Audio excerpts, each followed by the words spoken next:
Good afternoon, America. And good afternoon, the world.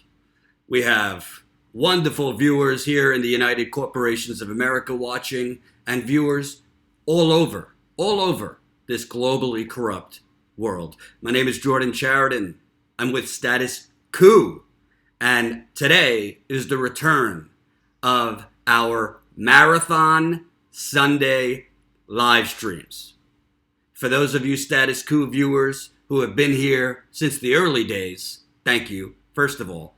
We do a little something different here on Sundays. And yes, my favorite troll, Jerry, is here. Thank you for the super chat, North American $8 in the super chat.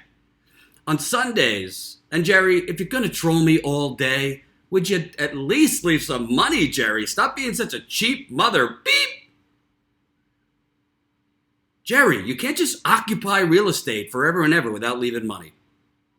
So, on Sundays, we like to do something called the Marathon live stream.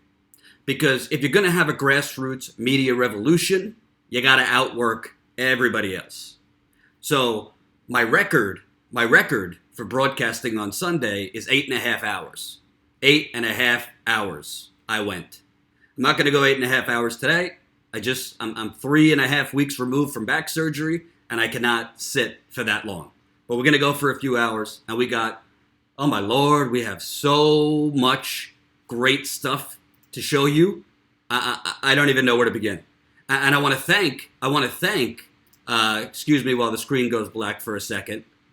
I want to thank our first GoFundMe contributor of the day.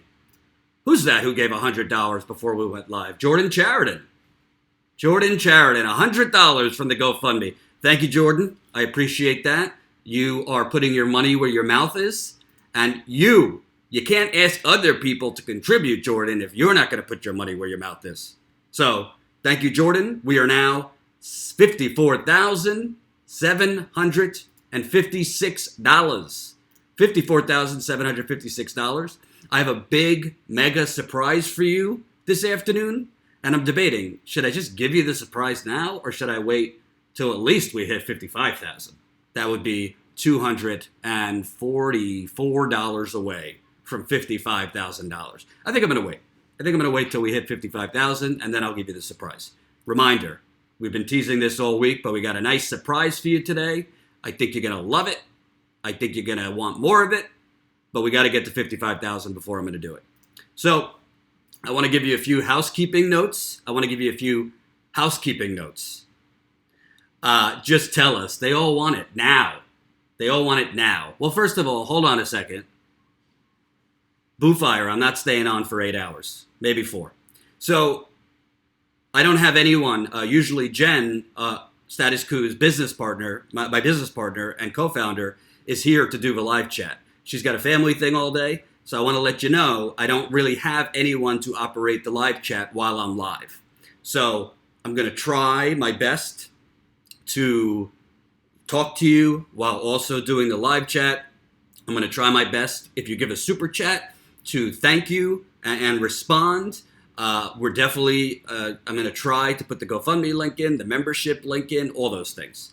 But I might not be able to do everything, so Michael, who has done, is a viewer and a fan, and has been nice enough to do some of the moderation for us. If you're in the live chat today, definitely help me out. If people leave a super chat, definitely thank them, and also drop in the GoFundMe link, the join, the membership link, all that, because I can't do everything at once. So thank you. Where is Ty? You're going to see Where is Ty in a little bit.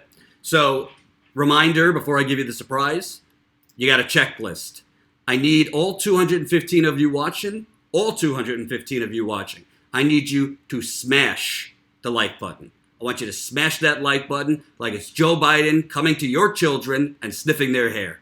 I want you to smash that like button like it's John Bolton coming to your Thanksgiving dinner and asking you to play with his mustache. I want you to smash that like button like it is Nancy Pelosi telling you, no, we can't have Medicare for all. Now sit down and eat your Brussels sprouts. Smash that like button. The more people that press the like button, which is right under the screen, the thumbs up button, the more people that will see this not live stream Thank you for the $2 in the Super Chat. Unknown Space Pioneer. Thank you, Port Film Co-op. $2 in the Super Chat. You spend 50% of the time asking for money. Cringe. Well, too bad. You'll see why I'm asking for money. All these people. You know what? You can't win with some people. You want to know why? I'm just going to give my rant.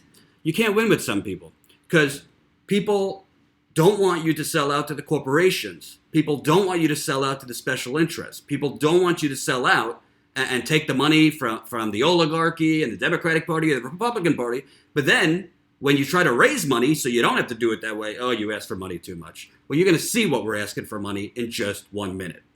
So I'm going to give you the surprise now because I don't want to tease you. Just as a reminder, on Sundays, we work very, very hard. I come to you Sundays instead of being with my family, instead of being with friends, instead of, just taking a day off because I work 7 days a week. We're trying to raise money, and I'm about to show you what we're trying to raise money for. So I want to give you a little behind the scenes, and I always keep it real. Here at Status Coup. So I'm going to give you a little behind the scenes before I give you the surprise. So,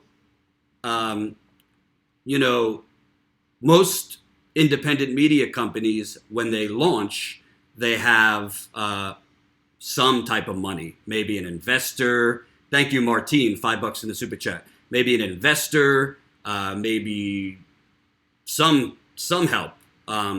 We did not. When we launched this, we basically launched with me pouring my savings into it. We got a small investor, a great progressive guy that I met at a conference. We got a small investor, I believe, in last June 2018. His name was Simon. He's a great guy, not an oligarch, just a progressive guy that I met at a conference that believes in what we're doing. And he invested a pretty small amount. And we used his investment largely for equipment. You would be shocked how expensive it is to broadcast. Between the cameras we needed, the lighting we needed to purchase a live view, which allows us to go live from rallies, audio equipment, just a lot of different things that added up. And then the rest of his money I used to bring Ty on to the company because I felt this company, I need a cameraman, obviously, but Status Coup is not going to grow if it's just me. We need new faces. We need new voices. I don't want to be the face. There's got to be a lot of faces because, honestly, there's certain media companies that I will not talk about that like to have one face. And that face might have a bit of an ego and not want to push other people forward. That's not how Status Coup is going to be. We're going to have a lot of different faces, a lot of different voices, and a lot of different journalists one day because we need the funding for that. So Status Coup has been essentially a grassroots operation in the field reporting where I went in the field, Jen went in the field, when Ty went in the field. It was largely based on your GoFundMe contributions as well as becoming a Status Coup member, which is more important than it's, everything's important. GoFundMe is important, but having sustainable members is equally important. And I'm going to block my first troll of the day because why not? So we want to grow our membership. Right now we're at 419 Status Coup members. That's people who pay per month and people who pay per year.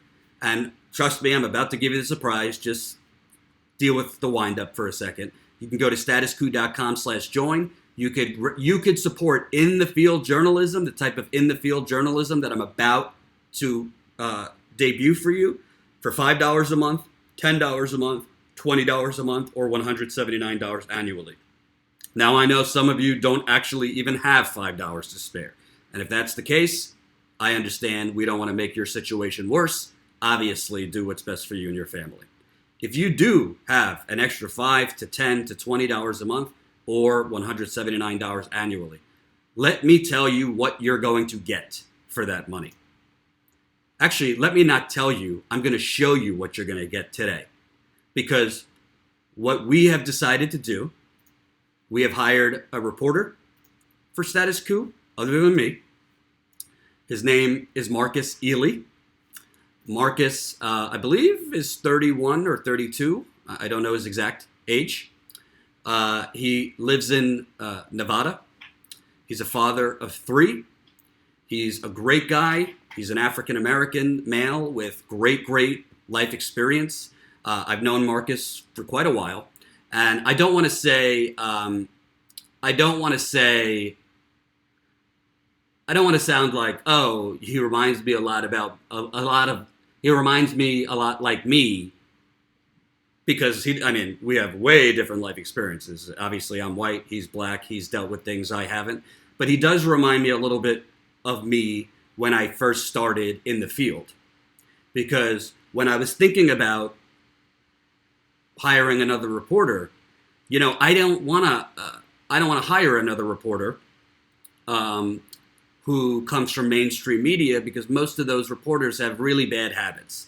They've been twisted into a pretzel to conform and think like a neutral robot. We got to be neutral and objective and blah, blah, blah, blah, blah.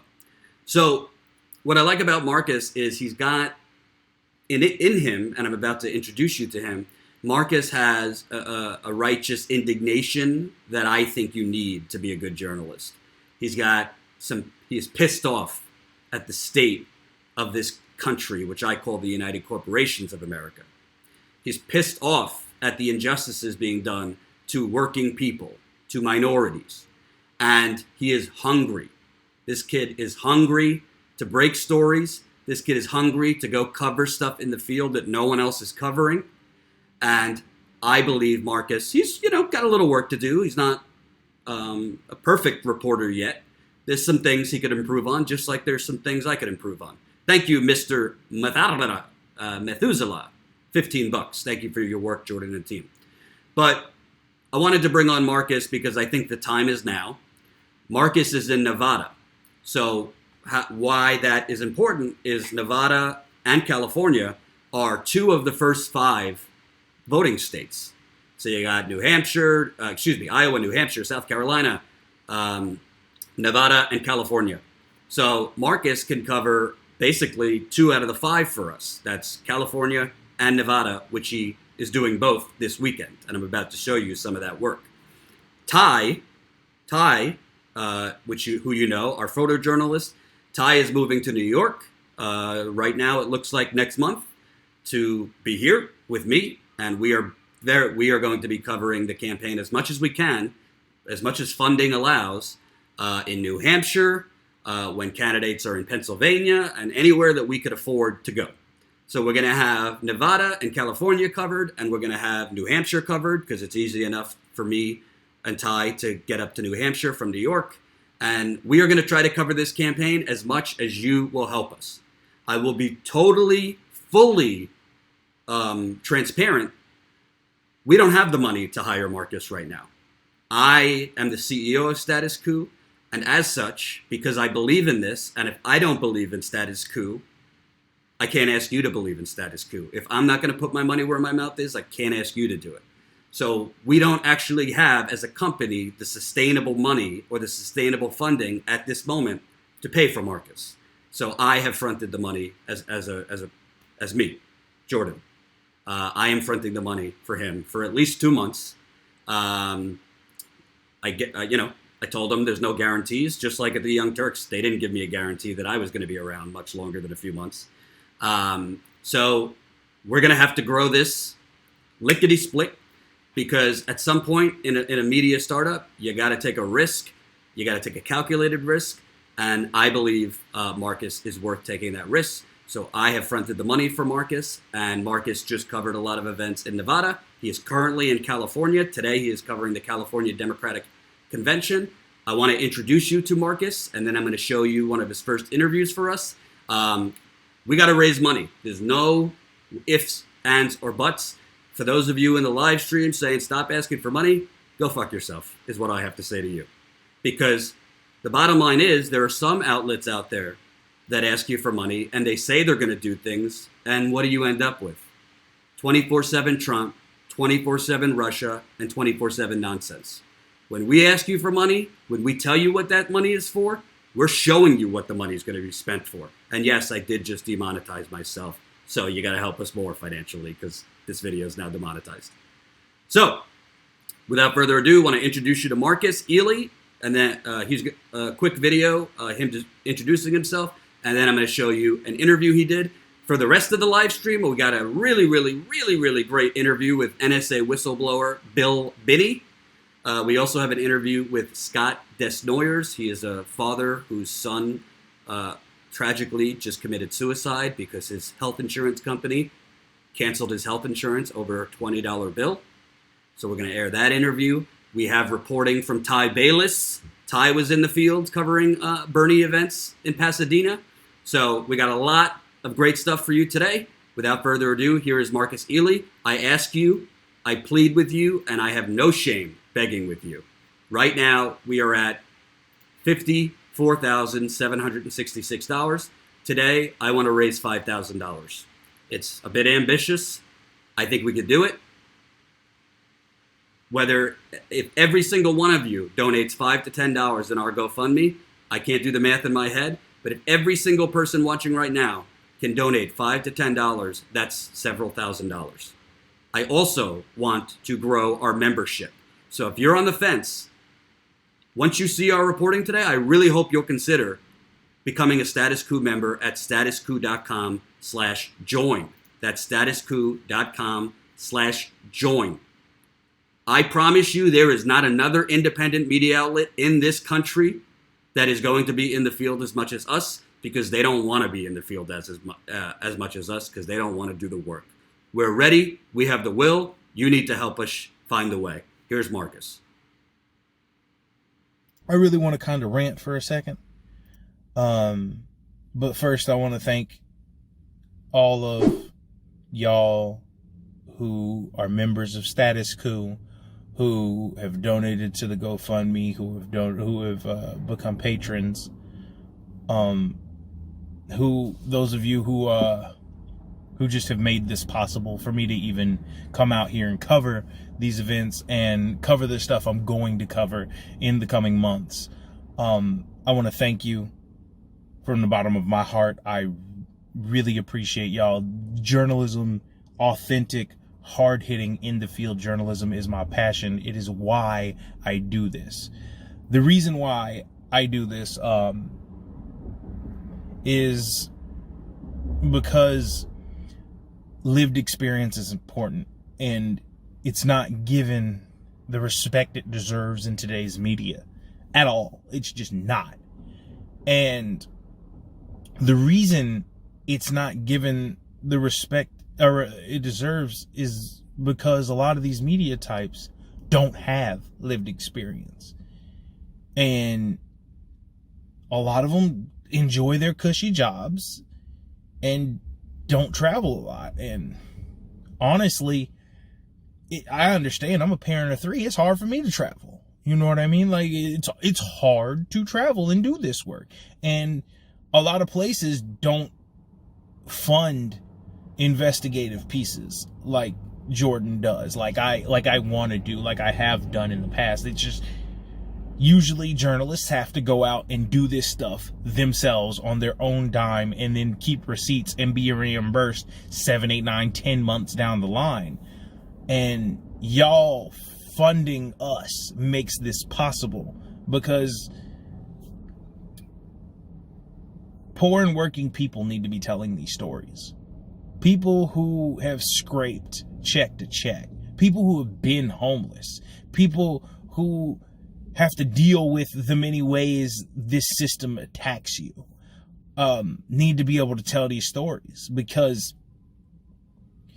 you can't tell somebody if fire's hot if you ain't been burnt before. Excuse me. You can't do that. You don't have the lived experience. You don't have the range. And I admit, as a cis male black man with a decent amount, not a lot, but as of recent, a decent amount of class privilege, I understand that, hey, like, there's a lot that I can't speak to right now, but I've been through, like, I've been incredibly dirt poor. I've been homeless. Like, coming up, my dad like had a garden in the backyard, and we went to the country to hunt. And that was what we ate for like a period of 6, 7, 8 months, because we just didn't have. And living off the land, driving down to the country and cooking our own food and growing our own food was like a big deal for us coming up. And that was literally how we ate in a period when we ain't had no lights, ain't have no TV, no phone. Phone was used to not be the same thing as your lights, your power back then when it was landlines.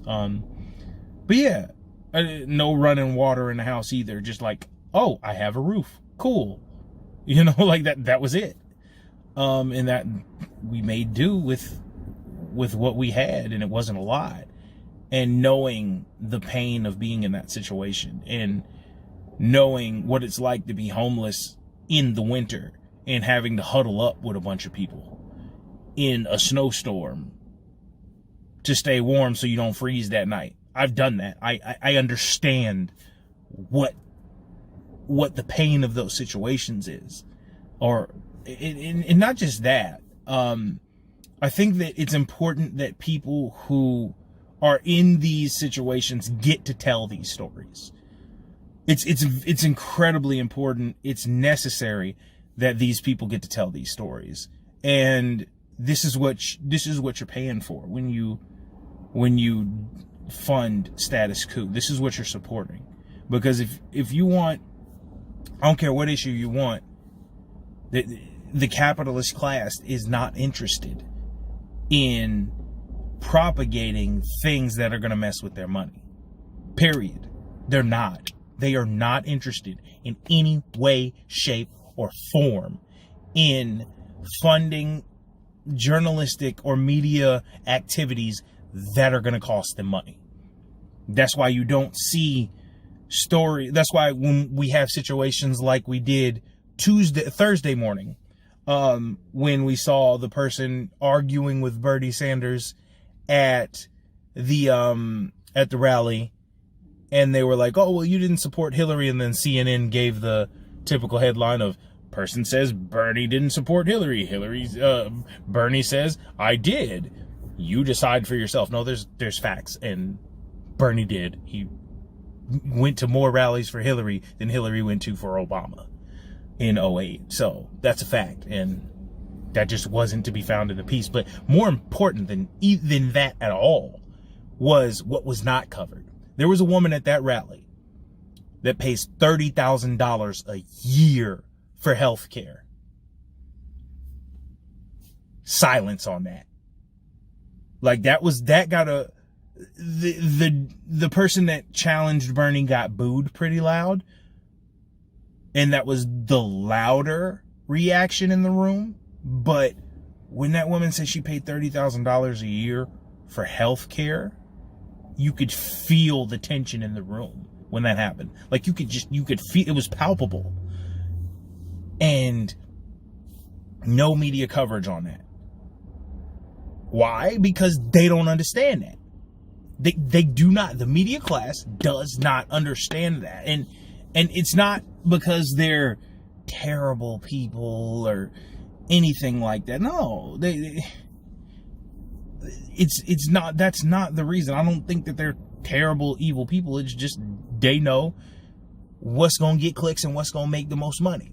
What's going to make you more money? Stoking the 2016 election fight between Democrats and Republicans not Democrats and Republicans, between the far left and the centrist left, which really is actually the right wing. But regardless, stoking those fights that have been incredibly lucrative for the corporate media, or talking about that Medicare for the Medicare for all. What's going to be more lucrative for not only CNN, but for the capitalist class? Of course, it's clear stoking the fight again, because that's going to get you more clicks.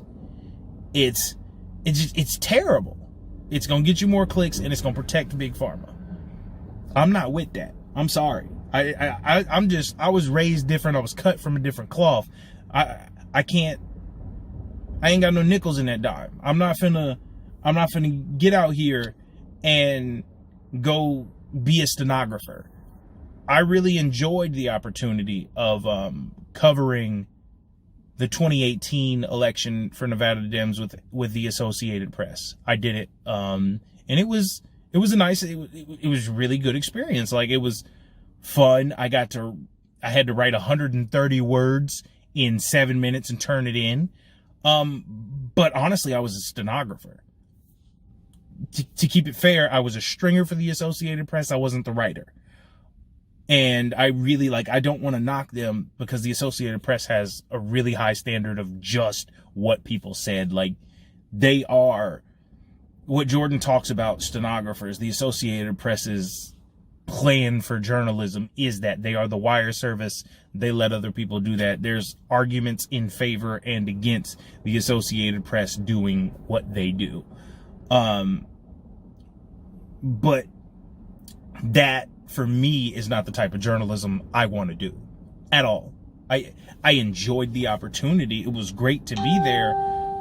And in that momentous moment when Nevada became one of the first states to have two women in Congress, it representing us for the Senate. That was an important moment. I was really happy to be there.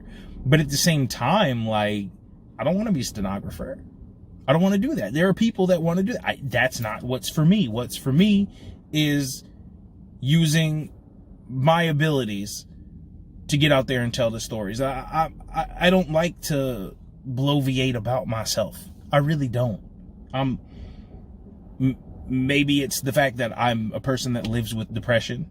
But I'm not all that different from you. I'm not all that great. It ain't about me. The issue isn't about what I think about things all the time. The issue is people are hurting. That hurt needs to be seen. It needs to be put on a platform. That's what I want to showcase. That's what I want to do. I want to give you the microphone. I want to be a megaphone for you. That's what I want to do. I don't want to come out here and bloviate and sit in the studio all the time and just do hot takes. Yeah, we got to do them because that gets clicks, and we have to break down some of these issues, and they need to be broken down. But what's more important is getting out in the field and doing those stories. Jordan's been in Flint more than anybody, period. Ain't nobody been in Flint, and everybody like to talk about Flint still ain't got clean water. Great. Where you at? Where you at? Nowhere. You want to talk about Flint ain't got clean water? What you doing though? Put your money where your mouth is. Don't tweet about it. Be about it. Skip a status update. Get your stacking up straight. Come on, bruh. I that's a locksmith line, by the way. Since I'm in the Bay, I might as well shout out that boy. But seriously, come on, fam. Where y'all at? I'm sorry. I'm not that dude like that. I can't just talk about things over and over and over and over and over again. Journalism has an effect. The work we do has an effect on society. And I want the effect that my journalism has to be a positive one, period. And if you're doing journalism that doesn't have an effect and you're saying, oh, well, I'm not biased. No. Your bias is the establishment. Your bias is to keep things the same. That's a bias. That's why they're called the establishment. You have an establishment bias. Your bias is to keep things the same. And by the same, I mean the same where we got half of the country can't afford a $400 emergency. That's the same you want to keep. Kids dying in cages. That's the same you want to keep. Babies getting separated from their families. That's the same you want to keep. These white men running around shooting up something every day. That's the same you want to keep. Understand that when when you are a journalist that has an establishment bias, that's the establishment you're keeping. That's on you. I'm not that dude. That's why I'm with Status Coup.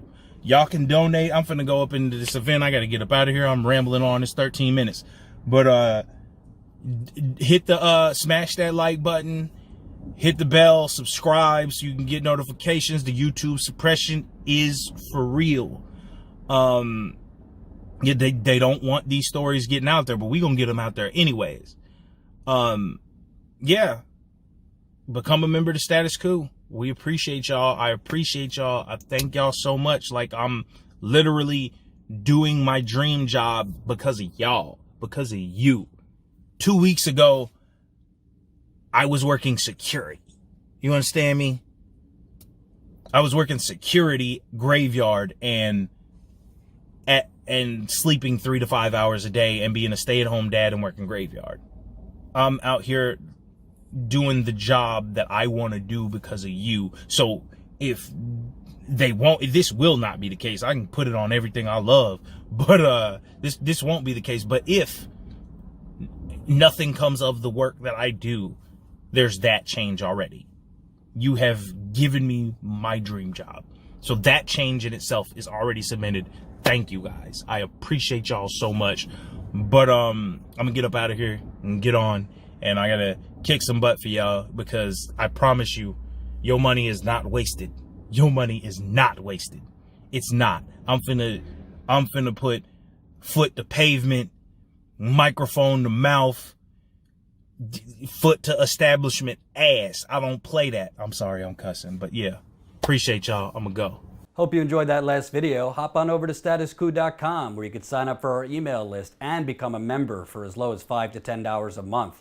Membership is how we grow. That's statuscoup.com/join. And remember, join our email list so we can grow the revolution with you.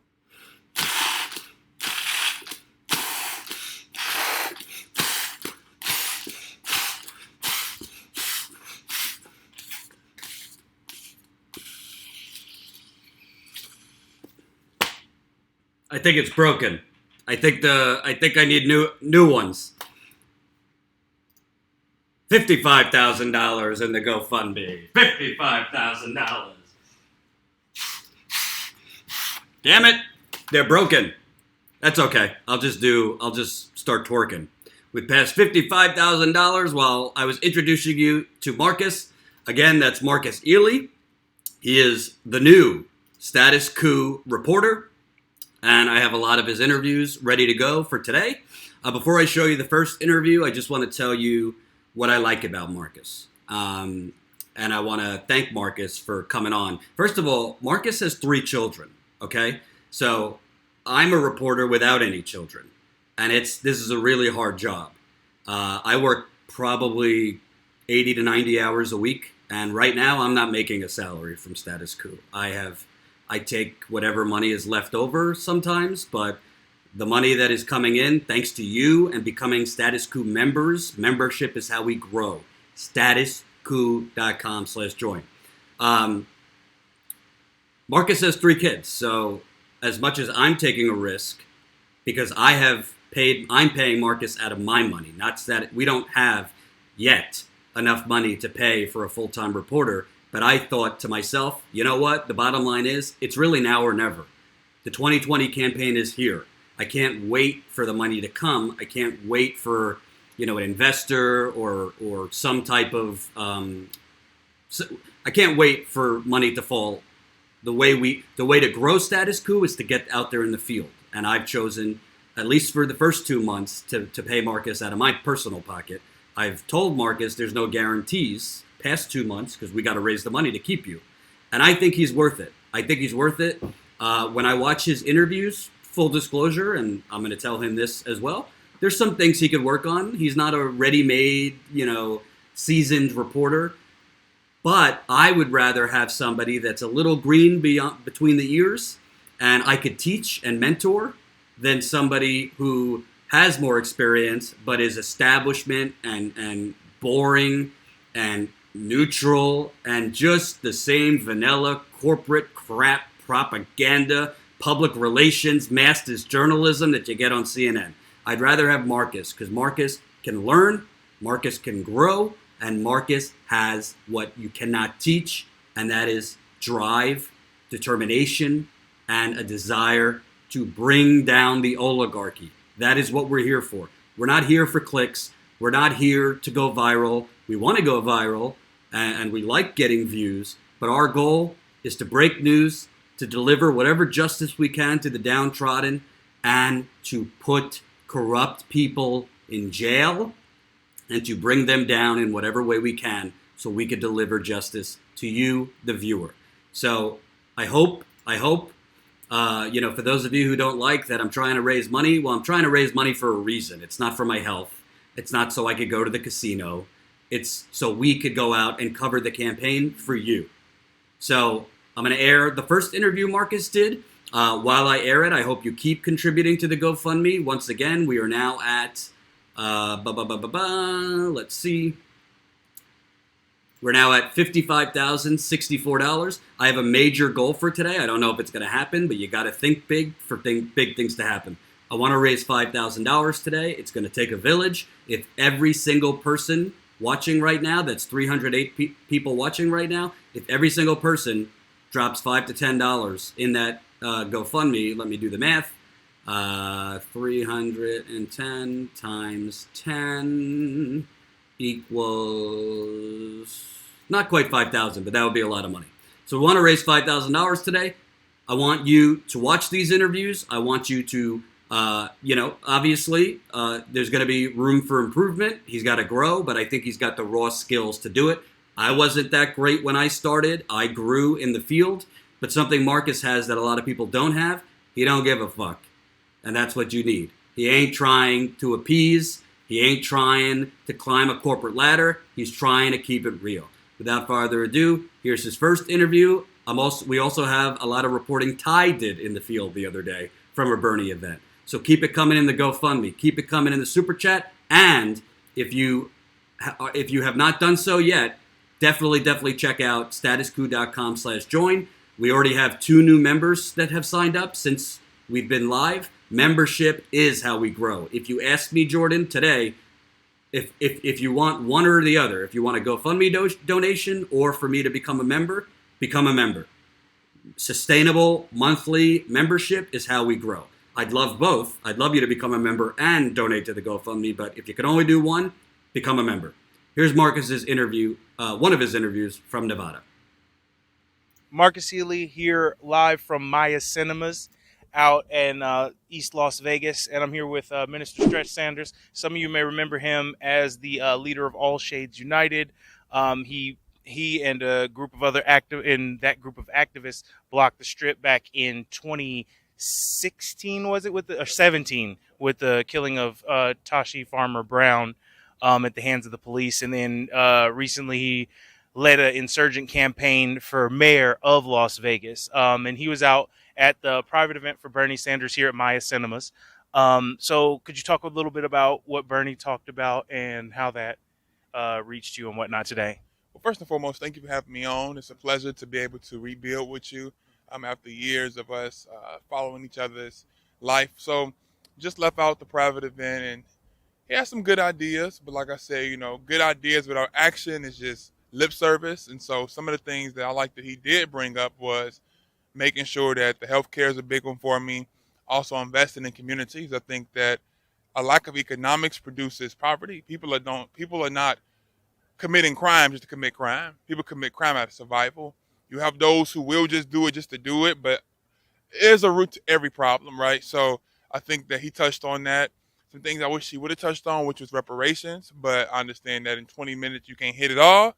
But I would like in the future to hear some things about reparations and how he's going to make sure that the black men and women who have been stripped of their foundation is going to be, revamped and rebuilt through economics. He talked about immigrants and making sure that the immigrant families are sustainable, making sure those who are children of immigrants are sustainable, which I agree. But we can't forget those who are not immigrants. Black people are not immigrants. We came here against our will. An immigrant is somebody who comes by choice. And so as much as I want our immigrant family to be taken care of, let's not forget those who were snatched here and brought here against their will. But like I said, good ideas as far as the healthcare, making sure teachers are taken care of. And so I'm still open-minded. I want to definitely see as time progresses what happens as far as the ideas. Like because it's like you can have an idea, but what are the steps to get this done, right? What is the action plan? So it was a lot to take in, like I said, in that short amount of time, but I'm open-minded to seeing what happens. Okay, all right, definitely. And then what are your thoughts about about Joe Biden running for president, and there was a recent piece that came out in the Washington Post that said that Joe Biden's campaign is trying to hide him from the people, and he's not really trying to come out and speak as much as and be amongst the people as much as some other candidates are. Well, I've heard him speak. I'm unimpressed, so I'm closed-minded to him, just because I kind of feel like he's trying to run off that I was the vice president and I ran with Obama. But at the end of the day, people can say many things, and I'm not, like I said, I'm not endorsing Bernie. I'm just still open-minded. But one thing I can say is that when you look at his history, he did support Dr. King. He did march in the civil rights movement. So that, like I said, it's not about what you obtain, it's what you maintain. But at the same token, we can't negate his past, because the brother definitely was revolutionary back in the day. And I'm not saying he's not now, but he has a revolutionary past. People like Joe Biden, these are individuals who fought against certain rights that we have now, and so I don't even, I'm not saying people can't change, but I'm not impressed because you ran with Obama. That means nothing to me, so I think that my thoughts on him is really I have any. I think that he needs to just kind of take his rest and support those who he may think will be sufficient. But right now, my thoughts, I don't have any thoughts for him because I feel that you judge a tree by the fruit it bears. He hasn't really put out any fruit for us to really judge. And so to judge his tree, he's pretty much going off, I was the vice president for 8 years and I ran with Obama. And so as far as Bernie, like I said, at least we can say that he has done some things when he was mayor of Vermont, and, when he was in the civil rights movement, that it makes believable what he's saying today. Like, well, okay, this brother said this 50 years ago, so maybe he owned to something. And that's what I look at. I don't look at what you're just saying. Now I look at your track record. Everything you do, your past will follow you. And so if you're talking that talk now, and then I have a past history to back that up, I'm open-minded, because it's like, okay, well, a lot of things he's talking about, he's done. He's 77 years old. So when he was in his 20s and 30s, he was marching. He's putting in work. So you're more open-minded to somebody who has a history of organizing. It sounds more believable than somebody who has no history and who has went against a lot of law. Same thing with John McCain. It was like, this brother was one of the main individuals who were fighting against having King a holiday, but you want us to support your campaign. We look at all of that, that you don't apologize. You don't try to make any reconciliation. You act like nobody remembered. And so, yeah, closed-minded when it comes to Joe Biden. All right, definitely. So, who do you think, who is your candidate choice if Bernie's not on the table? Like, who's the highest up for you right now? Because you said you're not endorsing Bernie right now. But who's the highest up and who's leading for you right now? I don't think I have a lead. I think that I'm open-minded when it comes to Bernie. I'm kind of in between when it comes to Cory Booker. And that's just because by Cory being somebody who is a man of color, there's just a certain expectation. There's a certain level I hold him to. And I was very disappointed with his response on the Breakfast Club in regards to what does a black agenda look like. He kind of like danced around the topic. A black agenda's cool, but we need an American agenda. That wasn't a question, and those type of responses, and obviously people can say, what's the difference between him and Bernie? Well, like Bernie's white, so Bernie's not cut from that cloth. As much as we want people who are progressive whites to understand, they're white. That's not saying they're not open-minded, but they're white. So I expect certain responses. I expect somebody white not really being as embracive to idea like reparations, but somebody who's literally a great-grandchild, etc., of slaves, I don't expect that type of response. You see what I'm saying? Yeah, you from a cloth, you come from the same cloth. So that was very disappointing. So that's why like my mindset with him is kind of like, is he really ready? Because we don't need another Obama, right? Obama broke down barriers. He gave us the belief that we can have a black president. That's over with. Anybody at this point that's black? You just sparked that in me. What's his name? Eric Michael Dyson. He said Obama's great, and he compared it to Jackie Robinson. He said Jackie Robinson was fantastic. You look at his numbers; they're timeless, they're amazing, and he was a great baseball player. And no, he was a consistently good baseball player. But what I'm waiting on from the next black president, I'm waiting on Willie Mays to come through. Willie Mays broke all kind of records. Willie Mays was the first ballot Hall of Famer. You know what I mean? It was unquestionable with Willie Mays. You know what I mean? So that's that, and that's the standard. I definitely agree with you there. You know what I mean? We're looking for somebody that actually sticks with the revolutionary mindset and the leftist mindset that black people had consistently had. You know what I mean? And I think that's something that me personally, as a black socialist, like Martin Luther King was a democratic socialist. Malcolm X was anti-capitalist. You know what I mean? Ella Baker, socialist. You go W.B. Du Bois, socialist. You go down the list of black people, and it's socialist, socialist, socialist, socialist. And you got these white folks like Nate Silver talking that nonsense about the black people are centrist and black people are this, that. Like, number one, you don't speak about black people like we're a monolith. You know what I mean? There are black conservatives. They do exist. We don't agree with them. You know what I mean? They might get eyeball funny at the cookout, but they still, you know what I mean? They still exist, and we still going to acknowledge that that's family, and you're not going to treat all black people like we're all one thing, number one. Number two, to me, you know what I mean? It's like, if you're going to say, okay, there's a mainstream idea to black people, at the very least, do your dang homework. You know what I mean? Like, you should know that there's certain people that in every black home, every black grandma's home, it's a picture of them. You know what I mean? And those people had a certain politic, and that politic was leftist. Period. End of story.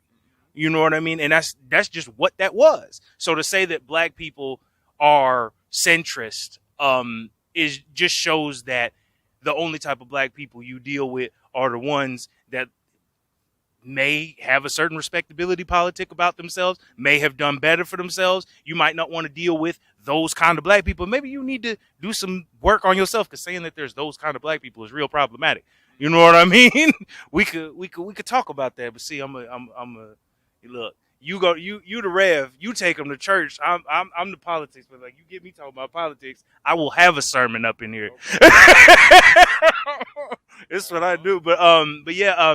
So like, we got this platform right now. We got this chance to talk to folks. And I just wanna, since I have you here, can you talk a little bit about the issues we're facing in Vegas? Like, we got folks looking at us. We got the national eye on us a little bit right now. So what issues in the inner city Las Vegas, the area that we have, and the problems that we're facing that folks really need to be paying attention to, and who's doing work that needs to be, you know what I mean, that needs that spotlight right now? Well, I think that Vegas is facing a lack of hope because the city has that banner of Sin City, and people who are local don't take pride in that. When you come to visit the Sin City, what happens in Vegas, stay in Vegas, it builds a sense of pride. But when you live in Las Vegas, as we know, we have like a low city esteem. And that's number one. And then with that lack of hope, we have a lack of help. And we have individuals who come and give these speeches, and speeches only give hope. They don't give help. So without the hope, you know, without the help to the hope, it's just like lip service. And so we need those who are actually committed to the cause of liberation in the city. I think that Vegas is broad. So you talk about the issues of inner city Las Vegas. If we should speak specifically in poor communities, people of color communities, there's a lack of education, a lack of quality education. When you go to schools like Matt Kelly, there are students who don't have, like, you know, more than one pair of shoes, and and the shoes they do have holes in them. Lack of books, and meanwhile, while the city's cutting budgets from the schools, they're giving $1 million next year, between this year and next year, to Metro, things like that. And so I think we need to look at the way the city's money's being funded. Clark County's giving grants, people opened up parks and opened up art centers, but meanwhile, the West Side looks like a desert. And so I think that, you know, back to the whole Vegas strong thing, if we're going to be Vegas strong, we need to all be strong. If we're strong in Summerlin, but we're weak on the West Side, then we weak. You know, you can't say I'm healthy, but then your arm is infected. You're not healthy. It may not be your stomach or your heart, but if a part of your body is going through some type of phase or illness, how can you say you're strong? You're not strong right now. You may not be sickly or deadly, but you're not strong. So I think that we need to be Vegas strong for all. And dealing with just a little context, because a lot of people might not be from Vegas. The West Side is the historically black area of Vegas, right on the west side of Martin Luther King Boulevard. That is where segregation, the segregated area in the black community was historically. There's a statue to Dr. Martin Luther King there because he came here during the 60s to make the unions accept black people. So that's something that we should think about, and remember that the legacy of the left in America ain't always the cleanest legacy. You know what I mean? And on top of that, there's this problem in all cities, you know what I mean, of the segregation still being a thing. You know what I mean? Especially when we look at schools, especially when we look at where the tax dollars go. I think the segregation, I mean, Chicago is one of the most segregated cities in the world. And so every city is going to be segregated. But I think we need to think about, not being segregated, but having if we're going to be segregated, let's be successfully with that segregation, which would be considered separation. So we're already segregated, but let's make sure that we're going to be segregated. Chinatown segregation, Koreatown segregation, but the difference between Chinatown, Koreatown, and the West Side is that they own their restaurants, they own their property, they own their land.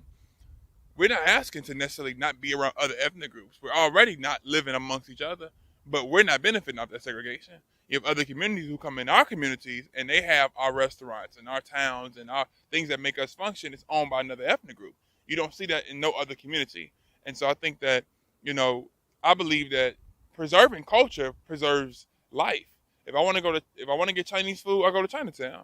If you want to get soul food, you come to Blacktown. But don't come to Blacktown and we got closing schools and we have people in our communities who are running businesses going back to their neighborhoods. And so I've never been one to try to end segregation. I'm just like, let's just make sure we're successful with the segregation because we're always going to be segregated. And you have communities like on the east side that's more diverse. But end of the day, let's just make sure we have successful neighborhoods. I don't even necessarily put the segregated title on it. But like I said, the area where Matt Kelly is, you have closing schools, you have closing neighborhoods, boarded up homes, vacant lots. We can build. And if I live right up the street from where he's talking about, and I drive home and I see what he's talking about. It's like the old Danny Brown song, field, house, field, house, abandoned house, field, house. You know what I mean? That's basically what we're dealing with over there. Going to Sahara and Halapopai, whatever it's called, they have a Tide gas station. And so we have to look at things like that. How do we get Vegas to be Vegas strong for all? And I think that it's addressing the issues of Las Vegas and also stop being so blindsided by it's Vegas and, like we've overcome, the thing about it, the Strip was segregated back in 1960. It wasn't until 1961 where it was integrated. It wasn't until the late 70s where we was even allowed to go ownership without being stared at and looking crazy. It wasn't until the 80s and 90s till we actually had some actual black people in positions of leadership working in casinos. So we haven't got that far like we think we have. And so we need to understand this is still the Mississippi of the West. And if we want to live in an all-shade society like we believe in, we got to do it the right way. And understanding that if the arm is sick, that means the body is sick. And so right now, Summerlin's healthy, but the West Side and East Side are struggling. And so we need to look at how do we figure out, not waiting on the city or the state, but how do we figure out as a community ways that we can come together and pull our resources. If 20 of us put our money together, we can buy a shopping center. We don't got to wait for government funding. These are the ideas we got planning each other. Economics, our generation is not going to have the luxury like our forefathers and baby boomer grandparents who retired from 30 years and a pension. We're not going to have that luxury. We have to look into doing for self and look into being entrepreneurs and owning businesses and buying up shopping centers and providing for the next generation to come. Back in the 50s and 60s, every business had so-and-so and sons, so-and-so and family. And that lets you know that this is going to be around for generations to come. As time progressed, we got rid of that. We got to get back to that, building for the future.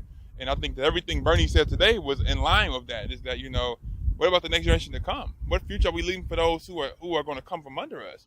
And so, but we can't wait for Bernie. Bernie ain't the great white hope. We have, and he's not a savior. We need to all do it. We all have a role to play. He said that was one of the things he focused on when he was in there was he said no matter what president it is, if it's me, if it's Joe Biden, I don't care who it is, whatever ideas they have, it's not going to happen on their own. And that was why he stressed the idea of him getting 1 million volunteers in that first week was that he has the ability and the bully pulpit to be able to accomplish those things and to put pressure on folks. And I think that that's something that we as a black community can learn from. You know what I mean? And putting pressure on these politicians to, because like every time we talk about black people achieving something, we like to focus on one great leader. You know what I mean? And one great leader did this, one great leader said this or said that. Like, no, I don't. That's fantastic. For every one of them, it was a couple 10, 15, 20,000, 100,000 folks in the street putting this work in.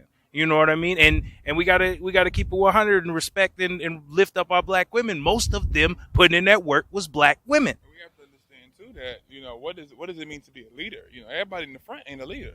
You know, you judge a tree by fruited berries, you judge a leader by the work that he or she produces. And so if you look in Vegas, people say Vegas doesn't have leadership. Vegas has leadership. We have a lack of leadership, but we have a lack of leadership because we have people who are trying to force other people to be leaders. You know, I always say, be the change that you want to see. If you have all this to say about the city, you a leader. You know, because you wouldn't have all this frustration. I wish we had this and that. You have that fire. You have the fire in you to lead. Do it. Don't wait on Stretch. Don't wait on Trey. Don't wait on Bernie. And that's the thing. It's enough black people in our community to pull our own money together and buy our own hospitals. We don't got to worry about the government giving us free medical. So there's a lot of things that we can do ourselves. But until that happens, we do have to hold the government accountable and do ask for 15 a union, and do ask for Medicaid. So I'm not saying we shouldn't ask, but also let's not just sit down and ask, but let's actually sit down to strategize, then mobilize and organize. You know, but sitting there waiting, begging people to do something for us we can do for ourselves, them games over with. You know, because if we're looking, we're going backwards. You know, all the work of Dr. King will be undone, and Malcolm will be undone, if we don't realize that we have our own.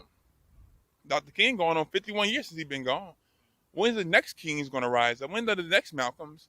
You know, pretty soon they're going to be like how we look at Harriet Tubman. It has value to her name, but as time progresses, that's in the past. And so we need a new emergence of leadership. You know, I commend Bernie and different ones for trying to keep going, but part of me is like, you know, you're 77 years old. You know, let's get another person who's half your age and endorse them to run. Give them the platform you have. And I'm not telling him not to have his platform, but I'm just saying that's what we got to look at. You know, when I ran for mayor, I became the youngest in the city to ever run. And I'm not saying that being bragging. I'm just stating what I'm trying to do to encourage other young people to get involved. I was told you too young, start small, but you told me when I was a child, I'm the future. And now I'm adult in the present, you telling me to stop. So what am I the future? When you die off? And so we have to look at, you know, how the elders are nurturing. You know, the elders are not putting people in position to be predecessors. They don't want to pass the baton. It's like in our community, black community, we don't have a second generation to the first generation die off. And that's why we are literally walking around blind, deaf, and dumb. Because we don't have a blueprint or a black print or a people's print or a human family's print, rather, to see what leadership looks like. Every leader we have, we got to study once they dead. Now all of a sudden Nipsey Hussle's transition, now all of a sudden we looking at his blueprint. Why didn't we start studying his brother when he was living? You know what I'm saying? Because he was very active when he was doing, but we wasn't trying to hear it. We need to start hearing those who are now. There's a Nipsey Hussle in all of us right now. You know what I'm saying? So a lot of things we want, we can do ourselves. It's just a matter of how we think and the mindset. And so my encouragement to those on this platform and those in Las Vegas is that be the change. You know, don't wait for Bernie to give the next rally. If you want to change this community, you get some people together and y'all go invest and go and feed a child and give them a book. That's a start. You know, we put this emphasis on voting, like voting is Jesus Christ or Allah or somebody. End of the day, voting is a strategy. It's not a solution. If voting was a solution, we would not be right where we are right now. It's a strategy. Like marching is a strategy. Boycotting is a strategy. These are strategies that we hope to bring forth a solution. But if we don't have the mobilization and the organization, the strategy is not going to be implemented. And so we need the masses of the people to come together. And we can just get 5, that 5 get 10, that 10 get 20, and sit at the table and lay everything on the table, agree to disagree, stop being concerned with who we praying to, who people laying with, and who we not doing, what we are doing, and let's figure out a common agenda as a people, and let's start working it. It's not that hard. And I think that Vegas thinks it's more complex. And because this city is not like Chicago and other cities where history is being preserved, Vegas history is up and it's down. And when you think of Vegas, you think of Viva Las Vegas. You don't think about the Ruby Duncans and the Mary Wesleys and those who marched on the Strip and those who paved the way for activism. We think about those who were the first black car dealer. That's our history. We got to change that. And so the revolution has definitely come. And it ain't just come because Bernie in town. It's been here, and that's why Bernie's able to come here, because those who've been putting in the work, he gets down on the foundation. And that's what it's about, laying down the foundation so we can build up those. But my thing is, let's start encouraging those who are 10 and 11. You a leader. Not when you get grown. You're a leader now. And teach them what leadership looks like. Have integrity. Be honest. Be committed. You've been seeing my face for the last 3-4 years now, consecutively, and that's how it has to be. Vegas people get burned out, and they get burned out because they don't understand this is a marathon. This ain't a sprint. Yeah, the way you just said that, and I kind of want to leave folks with this one because we get 22 minutes now. Brother Cornell West, he says, you can't lead the people if you don't love the people, and you're talking about leadership, and I'm gonna tie this in a little bit with discussions I've had with my wife. Part of love, one of the main parts of love is showing up consistently, doing the right things consistently. You know what I mean? So part of you can't lead the people if you don't love the people. You can't love the people if you ain't there consistently. If you don't show up all the time. If you talk that mess, you know what I mean, when it's election time, looking at some of y'all, then you know what I mean, then you don't love the people, and we can see it, and it's time up. We can see that now. You know what I mean? We see you come election time. You know what I mean? When you need these votes, and after you done got your money from the lobbyists, and then you come to us with propped up based on money. And you know what I mean? It's 2019. We got this internet now. We can see, we can look up and see your history. We can see your votes. They right there. Votesmart.org. We can type that in right now. I can see your whole everything you done voted for. So now it's time out for that. You know what I mean? Like I look at somebody like a Pete Buttigieg. Nah, bro, I'm good on you, Chief. You know, I seen what he's done in South Bend. I seen I seen the story where there was a black mother who had her son killed. And it wasn't while he was the mayor, but he became the mayor after while she was dealing with it. All she wanted from him was to pick up the phone. That's it. That's all she wanted was for him to pick up the phone. All she asked for him to do. You couldn't even pick up the phone, bro. And you wonder why you're doing so bad with black people. Nah, bro. Nah, Chief. We can look up your record. We can see that. I'm good. You know what I mean? Like, that's just what that is. You know what I mean? And then Kamala Harris, like, I would really love for a black woman to win. I would really love. But you sent other black mothers to jail for not being able to take their babies to school.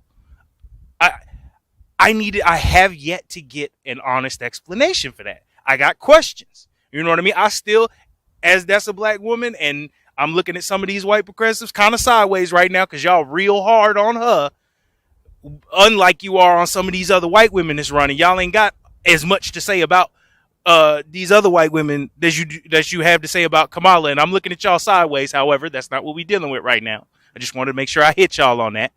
But like, it's crazy to me. You know what I mean? They get hyped up for these little bitty things. You know what I mean? And it's like we can see it, we can research it, we know what's going on. You know what I mean? And it's time out. It's 2019. We ain't doing this no more. And why is there 35 candidates anyway? It's really 25. Like, why? You know what I mean? A lot of y'all need to be running for Senate. I thought we need to make sure we need to get Donald Trump out of office. I thought that was what we were talking about. I thought this was the plan. But no, we got 25 people running for president. Nobody's declared for Senate. Word? Y'all clearly ain't y'all not about building no foundation, just like this man said. Oh, I done hit the cord. Y'all ain't about building no foundation. See, I'm getting excited. I'm in my feelings right now. It's time to wrap this up. We finna go. Thank you guys. Thank you for tuning in. Marcus Ely, Status Coup. I'm here with Stretch Sanders. What's your Twitter handle, Instagram? Twitter _ Stretch Sanders. The Instagram is _official_Stretch. Right. Yes, indeed. All right, definitely. Thank you guys so much for tuning in. Catch you later.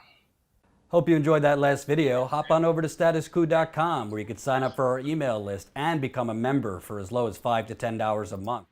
So that's one of Marcus's first interviews. What I liked about it is one of the things I did in the 2016 campaign when I was at the Young Turks was, talk to voters at rallies and things like that. And that was in the parking lot outside of after a Bernie rally in Nevada.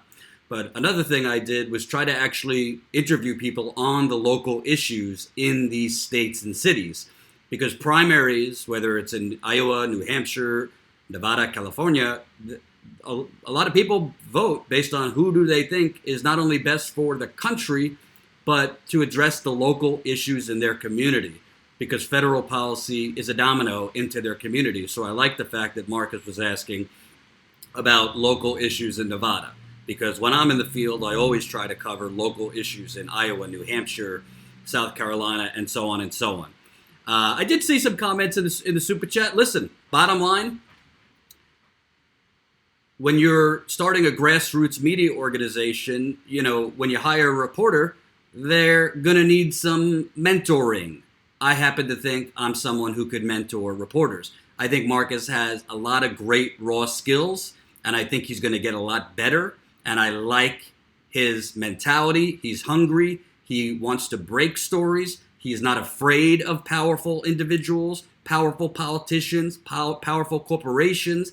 And I like what he's got to offer. He's not ready-made. I mean, when I started in 2016, I wasn't amazing right off the bat. I don't think I'm amazing now. Obviously, there's going to be room to grow. So chill out. Those of you being like, I don't like it. Chill out. You know, nobody is a ready-made superstar. But I think he brings a lot to the table. And as a reminder, and a lot of people actually are saying how much they like the interview.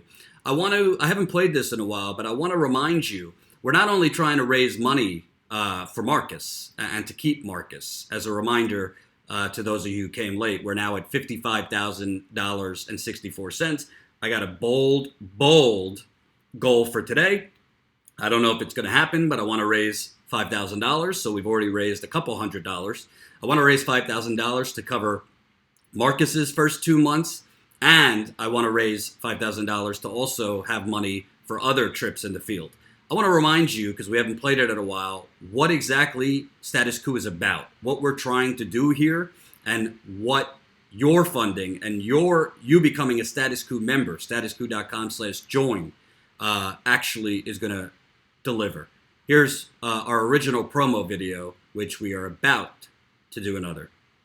This is CNN Breaking News. We're in tonight with the president not saying something, not tweeting, not punching back. Nothing at all about Stormy Daniels. I don't like that people like when I'm with you more than when I'm not. Lock us up at the gates of hell and we won't back down. We will stand our ground. Our kids breaking out in blisters. Lock us up at the gates of hell and we won't back down. We will stand our ground. The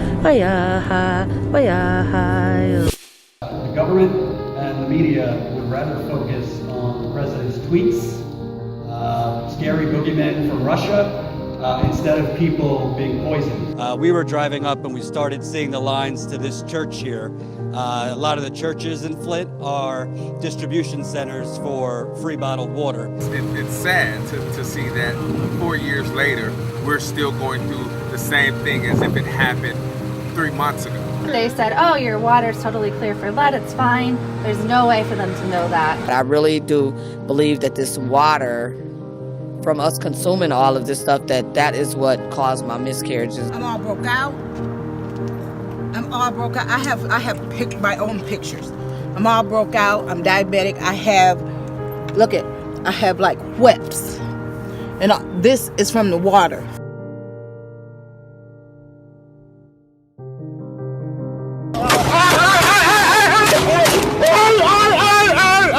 You killed his body, then you killed his name. Why are you here if you have no answer? Eric Cherry was killed on the streets of Chicago at 16 years old. That's my grandson. We saw 24-year-old Maurice Granton shot in the back while running for police. Right now, there is a hunt, and black boys are the prey. When it was communities who are mostly wealthy, mostly white, it's like the pain is felt. But with something about our communities where I see our youth having to fight, literally needing support to get the rest of the world to understand that the everyday shootings they have to see and go right back to school after their friend was killed is just as painful. Like literally having to convince society that we can't take more pain, that we can't take this no more. Polluting the water. Since when is profit more important than water? When is profit more important than people? Hey, it's Jordan. I'm here in Flint, Michigan. I am here on Lakeshore Drive here in Chicago. I am here live in Dallas, beautiful Virginia. Hey, it's Jordan. I'm live in Arlington, Texas. Look at this destruction. You're not going to see this anywhere. You think CNN's coming up here? Please. Yeah, if you could prove Putin cut down the trees, they'll be here in a jiffy. Status Coup. Is now it's going to be called? Is it going to be statuscoup.com? Yes. Most people are not lacking compassion. Most people do not know what the fuck is going on.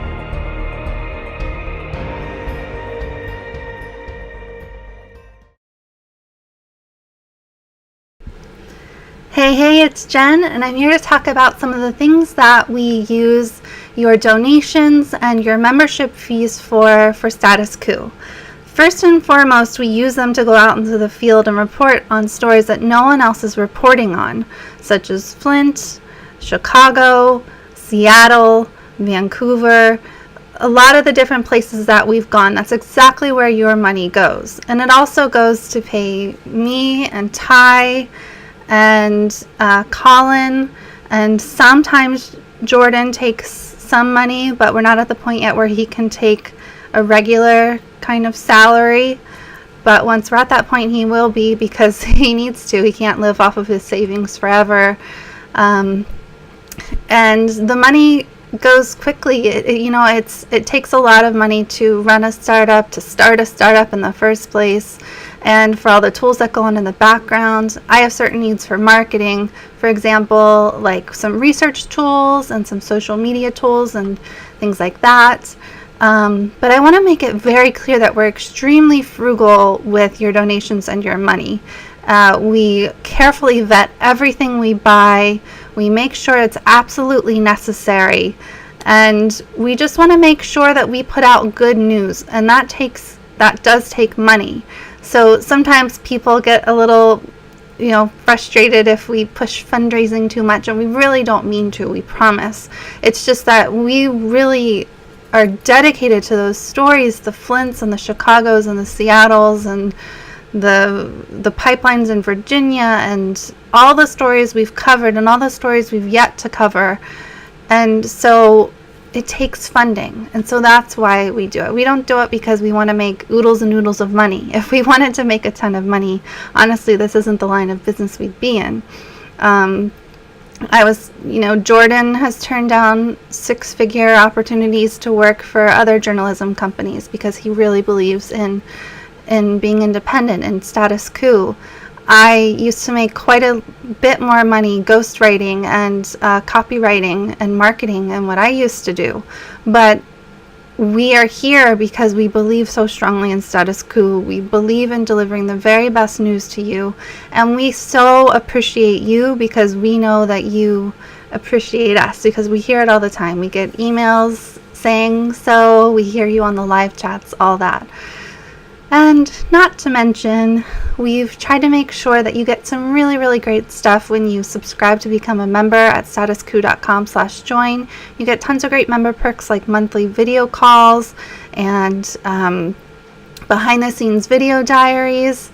We'll just talk about whatever's on our mind, what's going on behind the scenes that we don't share with the general public, and behind-the-scenes travel photos and behind-the-scenes travel videos and all sorts of things depending on the membership level you've chosen. GoFundMe, really we've dedicated that towards the cost of travel, which is a lot, unfortunately. And even when we're extremely frugal and, ask Priceline, I'm their number one gal. I'm always on Priceline trying to find the best deals for absolutely everything. But so it's like a mutual beneficial relationship. We want to deliver the news that you want. We want to give you tons and tons and tons and tons and tons and tons of great stuff for being a member. So please join at statuscoup.com/join. And please, if you want to help us get out into the field and travel to those places that no other news organization is traveling to, then please help us out at our GoFundMe. That's gofundme.com/status-coup-news. And we'll put those in our description area and in our chat box depending on when you're watching this video. But we don't mean to beg. We don't want to come across as begging, but we can't do this without you. We need you to do this, and I think that's what makes us really special and able to deliver the true independent news that you crave. Okay, I will talk to you later. I'll see you on the flip side of being a member, statuscoup.com/join, and you'll be seeing more of me. Bye-bye. Marcus Healy here with Status Coup, and I'm here with, what was your name, sir? Scott Tolbert. Scott Tolbert, and he is, we're all here at the Bernie rally in Las Vegas, Nevada, on the east side, kind of closer to downtown. So what brings you to the Bernie event today? I just agree with almost everything he has to say. So I used to be right wing, but the right wing has gone just off the rails. But then again, so have the left wing. Democrats, Republicans, I don't like either one of them. That's why I like Bernie. And what in specific don't you like about the Democrats and the Republicans? Like what specific things? The games they're playing, they're both basically sold out to the corporations. I mean, that's all there is to it. If you look into it, everything they do, everything they vote for, it's all the corporations own our leaders now. They just do. So I want somebody to come in that's not owned, that doesn't owe anybody anything, and get our country back, get our country right again. Okay, definitely. So when we talk about the other Democrats running, because there's like 25 of them now, the main one that's the front runner that we're being told we all need to fall behind right now is Joe Biden. So just what are your thoughts about him? You want me to say that on camera? I have a mute button. I think the guy's a dick. I really do. I just can't stand the man. I look at him like I look at Trump. And the fact that, it's just reported he was talking to some little girl. I'm like, dude, you're such a creeper. Oh, it's crazy you mentioned that, because today that was on, and my daughter was next to me, and she's 4 years old. And I looked at my daughter, and I had her look at it, and I was like, if anybody touches you like that, that's not mommy, daddy, auntie, uncle, grandma, somebody like that. I'd have punched him. Oh yeah, it would have been a problem. Yeah, I'd have gone to jail. I understand. Well, I don't think Joe Biden's pretty powerful. I think they might do something else to you besides jail. They could stick me in a hole. I don't give a shit. They're not touching my kid like that. Yep, definitely. I understand that. So looking at the other candidates, the establishment. Not even looking at anybody else? I'm not even looking at anybody else. I was behind Bernie the first time, and I'm behind him again. Okay. But it doesn't matter because they're going to rig the primaries. How do you think they're going to do that? Just like they did last time. I mean, right here in Las Vegas, the way they did it at the convention here, it was so obvious it wasn't even funny. They want Biden, and that's all there is to it. I mean, they're going to rig it for Biden. And so I know what you're talking about when we talk about the Nevada convention, but if you can remind everybody what happened. Well, what they did is they went against their own rules. They had a vote, and it's supposed to be by voice. And the Bernie supporters were a lot louder. I mean, they just plain simple were. And the woman was behind Hillary, the one who was in charge of the meeting. And she gavelled the meeting and ended it when it was, I forgot exactly how it went. But it's supposed to be a voice vote, and Bernie supporters won. But she gavelled out and said that Hillary supporters won, and just ended the meeting. So.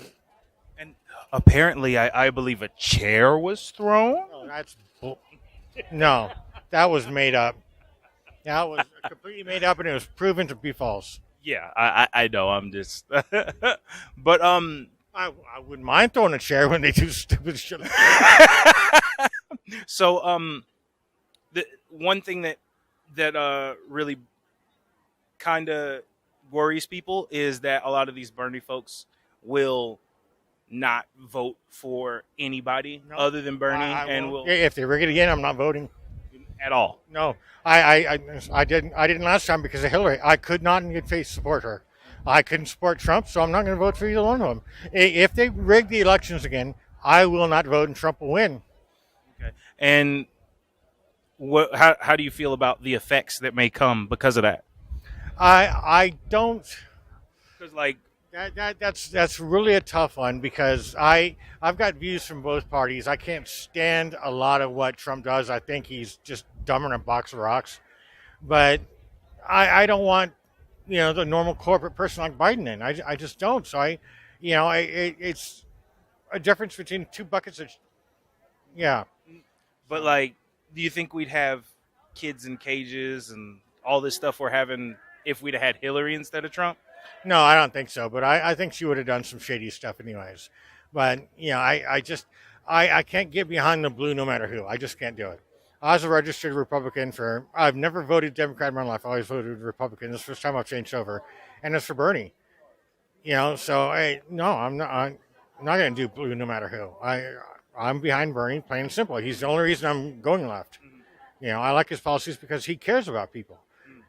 So it's not about politics. You're not a heavily politically involved type person. You're just like, this guy fits my values type deal. Exactly. And to me, he's somebody who actually cares about people and cares about the country. That the right talks about how they, the Christian right talks about how, they want, Bible back in school and all this. I'm like, the only person who's actually acting like Jesus was taught all of us, was Bernie. He does. He does what Jesus said to do. The right sure as hell doesn't. No way, no. You could say the same thing about the left, too, because the one time Jesus gets violent in the Bible is when he smacked up the money changers and threw them out of the church. Yeah. And Bernie's talking about breaking up the banks. I guess that's the closest thing to smacking up a money changer. Exactly. Yeah. I hope they do break up the banks. The big corporations, they just need to be put in check. They really do. Because they're taking record profits but not increasing wages. And that's just not right. People just can't afford to live, right? It's turning into a third world country in a lot of places, and that's just not right. Not in this country. We have so many homeless people because they can't afford to live on the salaries they're making. Yeah, two empty homes for every one homeless person. Yeah, it's just amazing. Don't even get me started on the VA property out in LA. That was made for soldiers to come in and recover, and it's all about money down there. They don't house one soldier down there, and all those vets on the streets in LA. And they've got 500 acres that was given to them for the one purpose of putting them so they had a place to go. They just don't do it. So if you could talk to the Democratic establishment and you had 2 sentences to tell them, hey, this is why I want my voice to be heard and why we want our voices to be heard, what would you say to them? That's a good question. If I ever got elected, I know I'd get kicked out real quick because I tell a lot of people to get fucked. But that would probably be my first sentence to them. They need to listen to the people and no longer listen to corporations. And too many of them are bought now. They just don't listen to people anymore.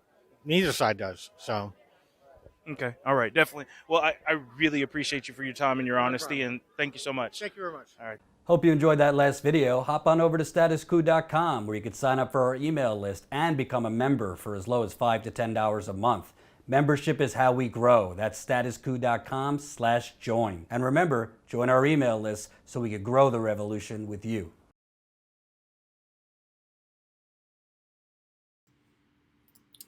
So that was Marcus with another interview in the field after a Bernie Sanders rally in Nevada.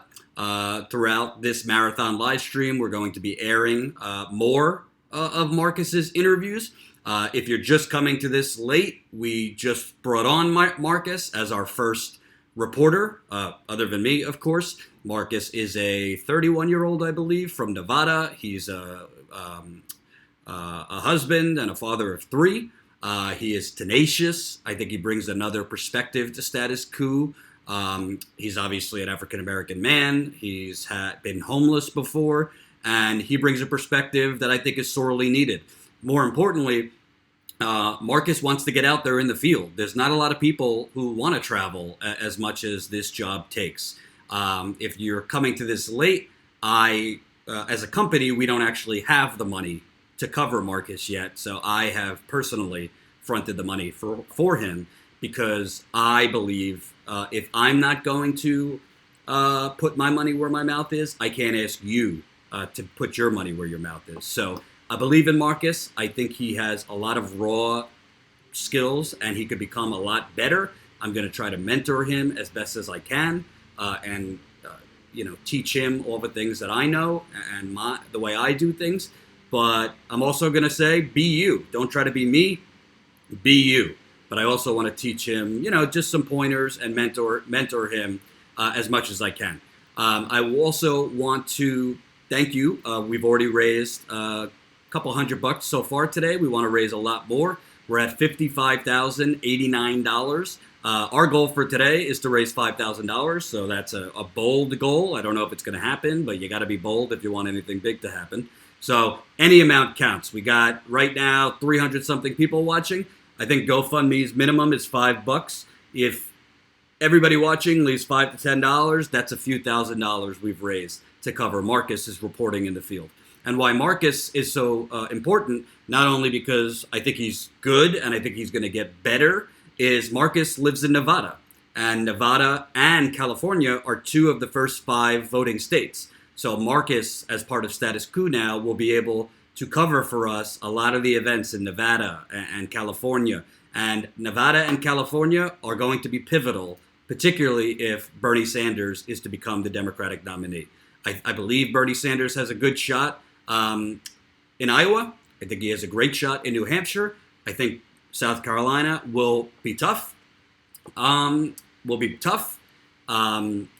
Bernie, but I think he could compete there. And I believe that Bernie has a really good shot in Nevada and California. Honestly, I think Bernie has a good shot in 4 out of the first 5 states. I think South Carolina is going to be tough for him. But the point of having Marcus, in addition to him being somebody that I think could grow into a really, really badass, tenacious reporter, the kind of reporting you expect and you want from Status Coup, is Marcus is geographically there. So he's going to cover Bernie in Nevada and California, Tulsi when she goes to Nevada and California. He's going to cover more establishment candidates when they go and challenge their voters. So I can't wait to see more. Like I said, we don't have the money as a company, but I said to myself, you know what? If I'm not going to take a risk, if I'm not going to front my own money, and it's several thousand I'm putting forward of my money in my dwindling savings account, then how could I ask you? So I really, really hope as I show more of his interviews throughout the day. We also have Ty's reporting. Ty just covered Bernie in California. So we got Ty reporting. We got Marcus's reporting. I really, really hope you'll consider GoFundMe. Any amount is appreciated. If it's $5, that counts. If it's 500, I'm going to bow down to you. Any amount counts. And I also want to ask you, where else do you see these kind of interviews? You think CNN's going to do it? You think MSNBC is going to do it? You think an outlet I used to work for is going to do it? No. No. So let me read a few comments. Bob K. Glad to see you back live streaming. Let's hope they don't put you in the doghouse again. Let's hope. Definitely, Scott says, smash the like button. What else we got? Fred, I put my money on Status Coup. Putting it in my mouth is unsanitary. That is true.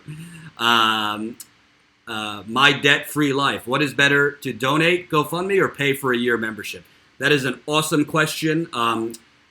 So we're trying to do 2 things at once. We're trying to grow the GoFundMe because that's money now, but we're also trying to grow our membership.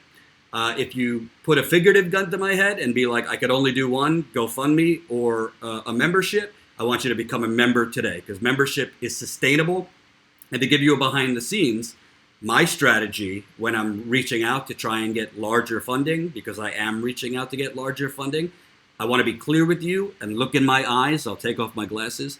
I am not reaching out for larger funding from any corrupt Democratic Party donors, Republican Party donors, corrupt corporations, oligarchy, plutocrats.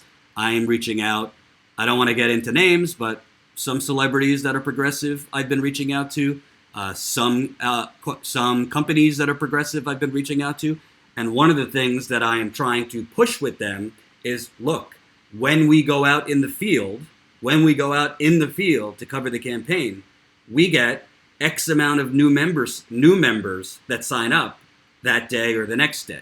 So the more members we get to sign up, like today, after I'm announcing Marcus, I have more data to send a potential investor to say, hey, when we went out to cover Bernie's rally in Brooklyn, the first rally, we got an extra 20 new members the next day. When we interviewed Tulsi Gabbard, we got 25 new members in 48 hours. And announcing Marcus and showing some of his coverage, we've already gotten, I believe, 7 new members to sign up while I've been live. Today we want to get 20 to 25 new members to sign up. So we're at 7 now. So if you ask me, what do I prefer? You to sign up as a member or GoFundMe? Definitely sign up as a member. If you could do both, even better. But if you can't, sign up as a member. We do love when people sign up annually, but you could also sign up monthly, whatever works for you. So I hope that answers your question. But it's important to grow our membership today and tomorrow, because if I have more data to show potential funders, hey, when we go out in the field, we get more member signups, which is recurring money. So if you give us money to go out in the field, we're going to get more paid members. That's the strategy. Campaign Sports LLC, $20 in the super chat. Thank you for all you do, Jordan, Jen, Ty, and Marcus. Huge news coming on the progressive movement in South Florida. Politics this summer. Stay tuned. I thank you for that, and I believe I know some of the news that's coming out in South Florida, and I hope I have the money from the viewers and hopefully larger funding later to cover that news. So we will be there as best as we can. What else do we got? All right. So now, before I air the next interview, all right, we're at $55,110. So I'm going to move my goal down. We wanted to raise $5,000 today. I don't know if that's realistic. I want to get to $56,000 before the end of this live stream. So thank you to the $21 anonymous donor. Thank you, Alex, for $20 in the GoFundMe. $5 anonymous. Jude, $5. Kelly Elaine, $20. $50 from Richard. Devin, $20. Tanya, $50. Keep it coming if you can. And also, we really, really, really want you to sign up as a member. And by the way, Jen is with her family today, so she's not able to do the live chat. If you have any issues signing up as a member, any issues at all, just go and email info@statuscoup.com. info@statuscoup.com. I'm putting it in right now. If you have any issues signing up, we'll get back to you today, and we'll troubleshoot it with you. I see people signing up, so I'm pretty sure it's working for everybody. So I'm not gonna. I'm gonna push it one more time because I don't want to fundraise during the next interview. Definitely keep it coming in the GoFundMe, and also become a member. Statuscoup.com/join. I want you to think about it. What are you spending $5 to $10 to $20 on a month that is more important than in the field journalism on the campaign trail? Because if you don't have it in your budget to spend another $5, $10, $20 a month or $179 annually, we totally get it. We don't want to make your situation worse. Just watch, like, and share if you can't contribute financially. But if you do have something you spend $5 a month on, $10 a month on, $20 a month in that you could live without, I think in the field reporting on the campaign trail to counter the corporate propaganda, to give a voice to Bernie voters, to give a voice to Tulsi voters, to challenge the voters of these establishment corporate phonies is invaluable. I did it in 2016. We're going to do it in 2020, but we need your help to do it.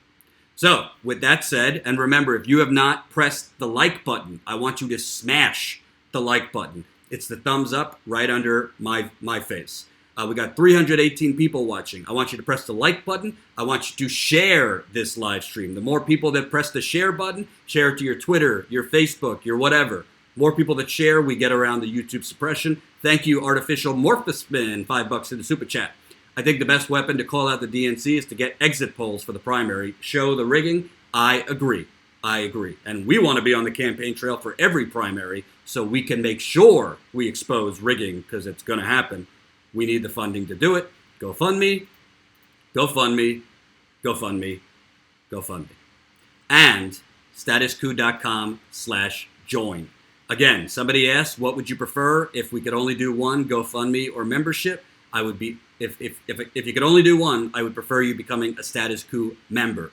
Membership is how we grow long-term, and membership is how I'm going to be able to get larger funding, which we're trying to do actively.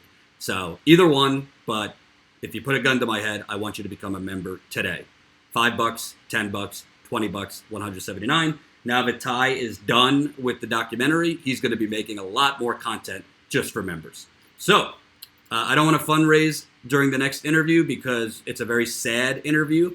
But if you do want to keep contributing, feel free, because the next interview, the more money we have in our pockets in Status Coup, in our bank account, the more we can go out in the field and cover really tragic, horrible stories like this.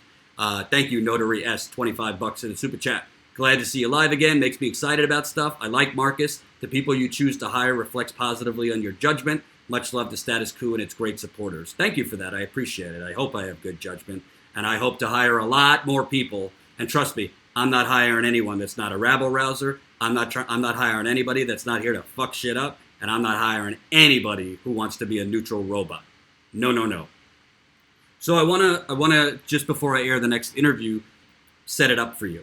I don't know if many of you might not know this, but in 2015 I had a really bad bout with depression. There was a lot of reasons for it. I had moved back to my parents' house because the job I had at the time was I could work from home. So I moved back to my parents' house to save money. And I was really isolated. None of my friends from childhood lived on Long Island where my parents live anymore. I really hated the job I was doing. And I just, between the isolation and not having friends out there, living at my parents' house, I was working from home, so I didn't have much interaction with people during the day. I got severely, severely depressed. And that depression came with suicidal thoughts. So thankfully, my mother pushed me to go to a psychiatrist, and that psychiatrist had me get observed. So I went inpatient to a mental health facility for about 2 weeks. And when I was at the mental health facility, I realized that some of the medication I was taking was probably making me feel suicidal. I was on muscle relaxers and 2 Ambiens, and it was a whole big thing. But when I was in that mental health facility, once they found the right medication for me, it really opened my eyes to the mental health crisis in this country, because a lot of people think about mental health and people with mental issues as somehow kooky or crazy or whatever, when in reality, most of the time you go to a mental health facility, it's just people like you and me. It's just normal, everyday people that either have fallen on bad times and can't take it, or through DNA and the chemicals in their brain have an illness. And mental health is no different than diabetes. You know, if you have a certain type of diabetes, you need to take insulin, right? Well, if you have a certain type of mental health issue, you need to take medication. And some people don't agree with medication and think it makes it worse. For me, medication has saved my life. I take an antidepressant every day. I never miss it. Obviously, I've had some hard times in the last 2 years with getting let go from the Young Turks, and lies were spread about me, and it was a severely, severely difficult time in my life. And if I don't know if I would have been able to deal with it without my depression medication. So I wanted to be open about that, because if I could cover mental health more, I would. And there's a mental health crisis in this country. I think it's a red herring. I think it's a red herring to say, oh, mental health is the reason for all this gun violence. No, it's not. The guns are what's killing people. Mental health is an illness, but they have mental health problems in other countries, but they're not having mass shootings every day because the guns aren't available as much as here. So I think Dylan, I'm not going to comment on that, but thank you. The reason I'm telling you this is mental health is a crisis, and I think that really there's no politician that is doing enough to combat this. And part of the mental health crisis we have in this country is economic.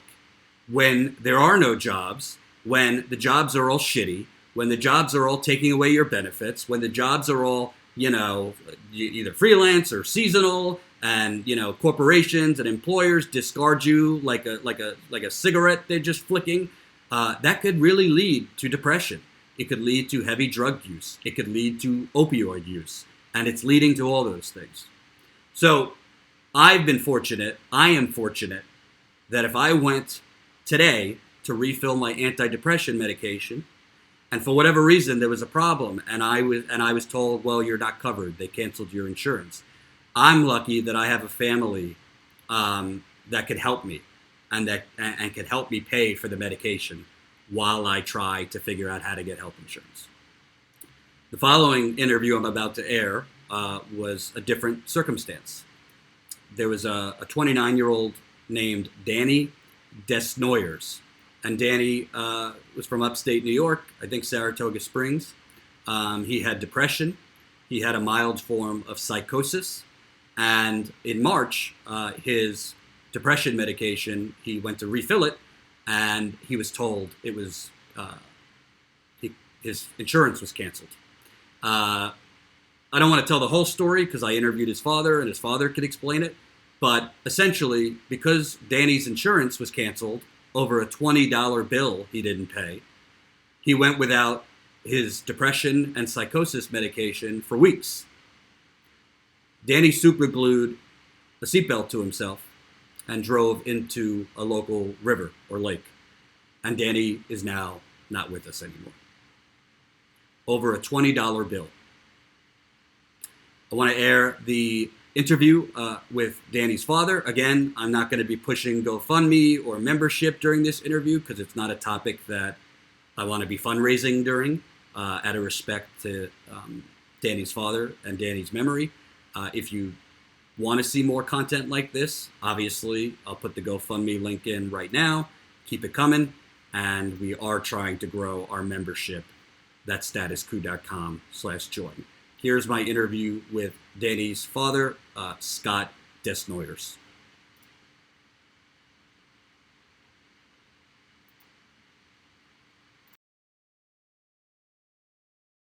Hey, it's Jordan. I'm here with Scott DeNooyer. I wish this was a better topic, and I certainly wish we were talking under better circumstances.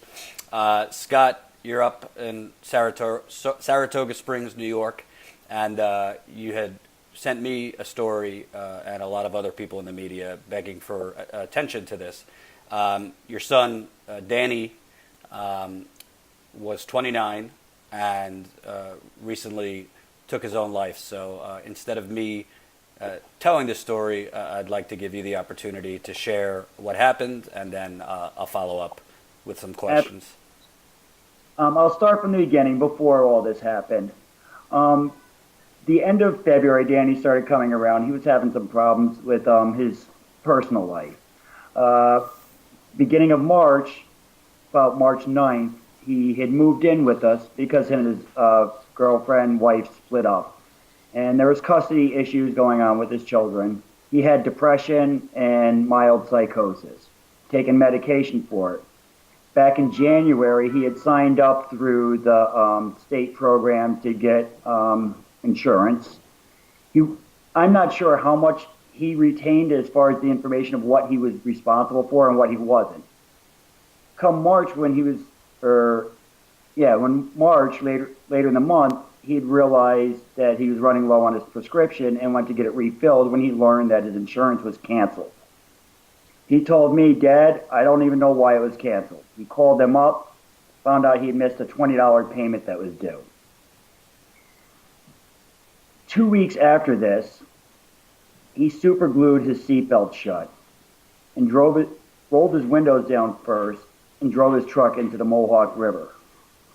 This was 2 weeks after he was denied his prescription. If you read any medical journal, talk to any doctor, they will say the biggest side effect, or one of the biggest side effects of being pulled off an antidepressant like this, is it will escalate the symptoms it was helping with. In other words, if you were prone to hurt yourself, you're going to be more prone when you lose this medication because of the chemical imbalance. This is a known fact. The fact that his insurance was canceled. They sent out a letter, I believe, to his home address where he wasn't allowed to go because of the legal problems that he was having, and he wasn't living there. Even if it got forwarded properly through the mail, it still would have received at our house too late for him to know that he owed $20. So regardless, these symptoms, these things are put in place on purpose by the insurance companies. They know if they put these hurdles in, people are going to lose coverage, and they don't have to pay the benefits, and they make money. So they set this up to make money knowing that this would be the result. They know that if you're on these meds, you might have a percentage to do this type of thing. My son's not a percentage. not just a percentage. He's my son. He's a father. He's a brother. He's an uncle.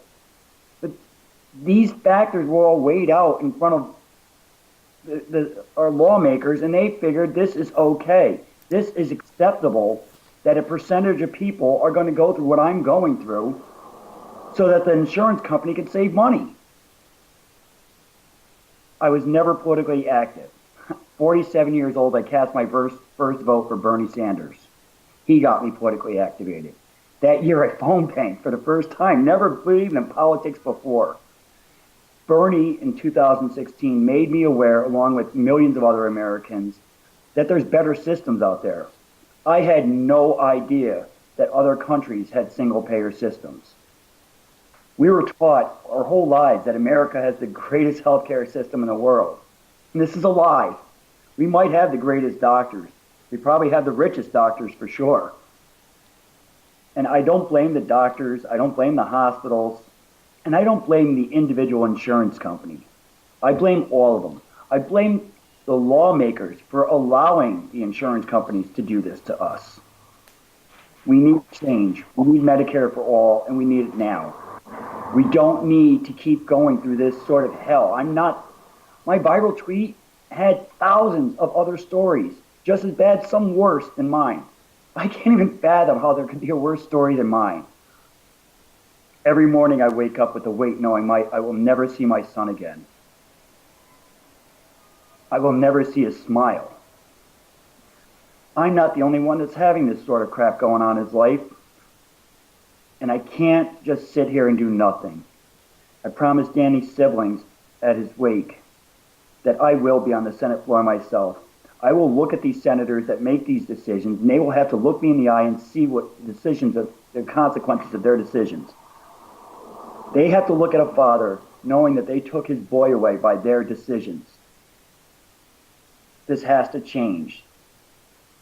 So I want to, and like I said before we started, I've had my own battle with depression, which I'll get into a little bit later. And I know that if I was not on medication for, if I missed a week or two, I could definitely see my depression getting worse and potentially having suicidal thoughts. So this definitely hits home to me as well as a lot of people that are probably watching. It's horrendous, and I'm sorry to you and your wife and your family. I wanted to go back. So he came to you.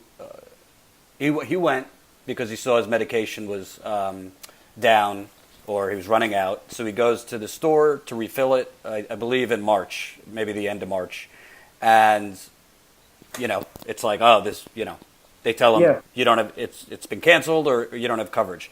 So he called Fidelis Insurance in this case, which is on the marketplace in New York, and the person over the phone told him it's been canceled. You had a $20 copay. As best as you know, because obviously. Well, I do have some paperwork that eventually came to here from Fidelis, said it had his home address on it. Okay. And it said, thank you for signing up. This was in January for Fidelis Care. We haven't received your $20 payment yet. Now, this was mailed to his home address. There was an order of protection against him, so he couldn't communicate with his baby's mother. Right. She was forwarding mail to us. This is understandable in this sort of scenario. Why would she forward a mail to somebody she's fighting with? She wasn't aware of the outcome of what was going to happen here. None of us were. Right. But when Danny ran out of the medicine, it was about the third week of March, and he had said, I'm going to start taking them every other day. He had 3 pills left. That's not enough to wean himself off of it. It was the beginning of April that he called them, because it was like the third week of March, and he was just a little, like everybody else, not too worried about it. He wasn't aware of the repercussion. But he did say to me, when he said that he only had 3 pills left, he said, Pops, I need this medication. I know I need it. 3 days on the Sunday before Danny did this, we saw all the signs. We knew something severe was going to happen. He was not eating. He wasn't showering. He wasn't going on 2 different dates that he had set up. He canceled all of his plans and just sat on the couch all day long, looking at pictures of his children. I said to his brother, I was like, Aiden, it's terrible. You see a train wreck coming right in front of you, and you know there's not a damn thing you could do to stop it. Those words haunt me every day because I saw him on that couch. I knew what he was battling. I was doing everything I could to help him, and it wasn't enough. And I think also what people should know is, and this is a problem with private for-profit insurance. So the people, he paid the $20 over the phone. So it was $20. He paid it over the phone at the beginning of April, but they wouldn't reinstate insurance there. Then they said, well, it's only, it'll be effective May 1st. Well, if you have somebody who has severe diabetes, you're going to tell them, oh, no, well, you'll get it May 1st. Mental illness is no different than a physical illness that is life or death. Because if people have depression with some psychosis or bipolar or schizophrenia or many other things, without that medication, like you said, they can become very depressed, suicidal, impulsive, paranoid, and the list goes on. So I reached out to Fidelis before this. I wasn't expecting a response, but they didn't respond as of us talking right now. But one of the things I asked them is, what is your process? Do you just send a few letters in the mail, and if the person doesn't pay, you just cut them off? Were there attempts to call Danny? Is your system automated? Meaning, I'm pretty sure it's automated. Right. So is your system automated? So if you don't get that $20, it's just canceled by a machine, or there's a human being that works for Fidelis that would decide whether to cancel, because you have to know what medications people are taking and the reasons for it. So I guess what I want to ask you is, obviously, losing your son in this heinous manner and the action he took, but Fidelis, one of the things I asked them is, don't you think you should take extraordinary measures to get in contact with someone, more aside from just sending them some stuff in the mail, whether it's, in your son's case, wasn't allowed at the house, whether somebody moved, whether somebody's traveling, there's a lot of things. Again, they haven't gotten back to me. I've asked. We'll see if they get back to me. But what do you think about the fact that it seems that a letter was sent, he didn't get it, and as a result, he didn't know, and now he's no longer here? I mean, that's what he said to me. He's like, Pops, I didn't even know I had to pay this $20. And I'm sure that was something that could have been in front of him when he signed up that he didn't pay attention to. And again, he's got a lot of things going on. We all do. Anybody can miss anything. It was one letter sent out, as you said, saying, hey, you didn't make this payment. We're going to cancel you in March. But he didn't get the letter until March. Mm-hmm. I wanted to bring up, just for full disclosure, I mean, because of the depression and the psychosis, he did have some violent tendencies. And they were being worked with, and he was when he came to stay with me, Jordan, everybody that saw him was amazed at the turnaround. We were on top of him every night. Make sure you take your medicine. I've got bad health myself. I'm not on medicine. Our granddaughter lives with us, and she's on medicine. So we made it a routine to make sure we all took it together. So yes, I knew he was taking it. People he worked with said they haven't seen him smile so much. Jordan, he had secured 4 jobs within the 1 month he was here. They hadn't seen him smile as much as he had. Now, he had 2 different custody battles he was fighting at the same time. He knew he was going to lose custody of his firstborn on that same Tuesday that he did this. Now, he was working hard. The first job he got was supposed to be full-time. It wasn't enough, so he got a second part-time job nights. Second part-time job at nights wasn't enough, so he got a second one to replace that one. Now he's got a full part-time job 5 days a week, but only 4 hours a day for the nights. His day job wasn't enough, so he found another job that was more for the day job. It was at the Saratoga golf course outside all the time. It was his dream job. Before that, he always went outside for whenever he could. He's an outdoorsman. He did hiking and kayaking and whitewater rafting. So he told people this was his dream job. He worked there one day after getting a dream job, after telling everybody he's so happy. He knew he had these battles with custody, and he was going forward. I saw the decline, as I said, within 3 to 4 days. It was definitely a chemical imbalance. I'm not a doctor, but if you look at the doctor journals, and this all lines up exactly with what they write, how can you deny it? Now, maybe if he had his medicine, it would still happen the same way. But I don't think $20 is enough of a dollar amount to take this risk on. Right. And I'd like to paint a picture for people because, you know, everybody has or had a grandma. So if your grandma was old and in failing health, you know, a lot of people are on oxygen in their home, or they walk around with oxygen up their nose and this and that. Well, a big reason for that is they're probably on Social Security and Medicare, and it's covered, right? But imagine if your grandma or somebody you love that's older and in poor health that's on oxygen is, you know, Medicare wasn't guaranteed for people that age, or they didn't pay their bill.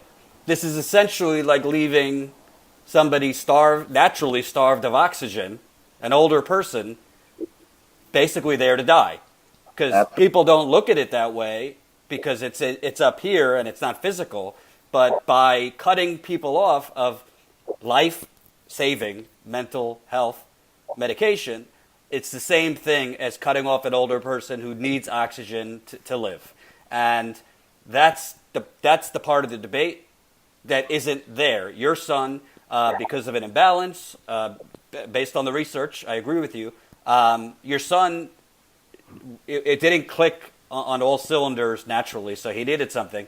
And if you, I bring this up because if you got the insurance company in the room, if you got the politicians in the room, you know, Nancy Pelosi, she says Medicare for all, you know, is a pipe dream, and we need to expand Obamacare. Well, Obamacare currently, the same thing could happen because it's a private public partnership basically. What would you say? What would you say to these people telling you it's a pipe dream and we have to basically expand on the basically what we have now is a Band-Aid for a gunshot wound? You're absolutely right. 4 years ago, if somebody had told me that we could have a better healthcare system, I'd probably agree with Nancy Pelosi. That we've all been indoctrinated into believing that we have the best healthcare system in the world. And that's maybe true if you can afford it. We want to provide you access to healthcare. Access is dependent upon money. I don't have $20 in my pocket today. I'm not complaining about that. My life is what it is. But I don't feel I should die because I don't have $20 in my pocket. I don't feel somebody else should be able to live because they do have the $20 in their pocket instead of me dying. It's a for-profit industry. If you don't pay, you don't get service. And when that service is saving your life, they're saying if you don't pay, you can die. So pay us or die.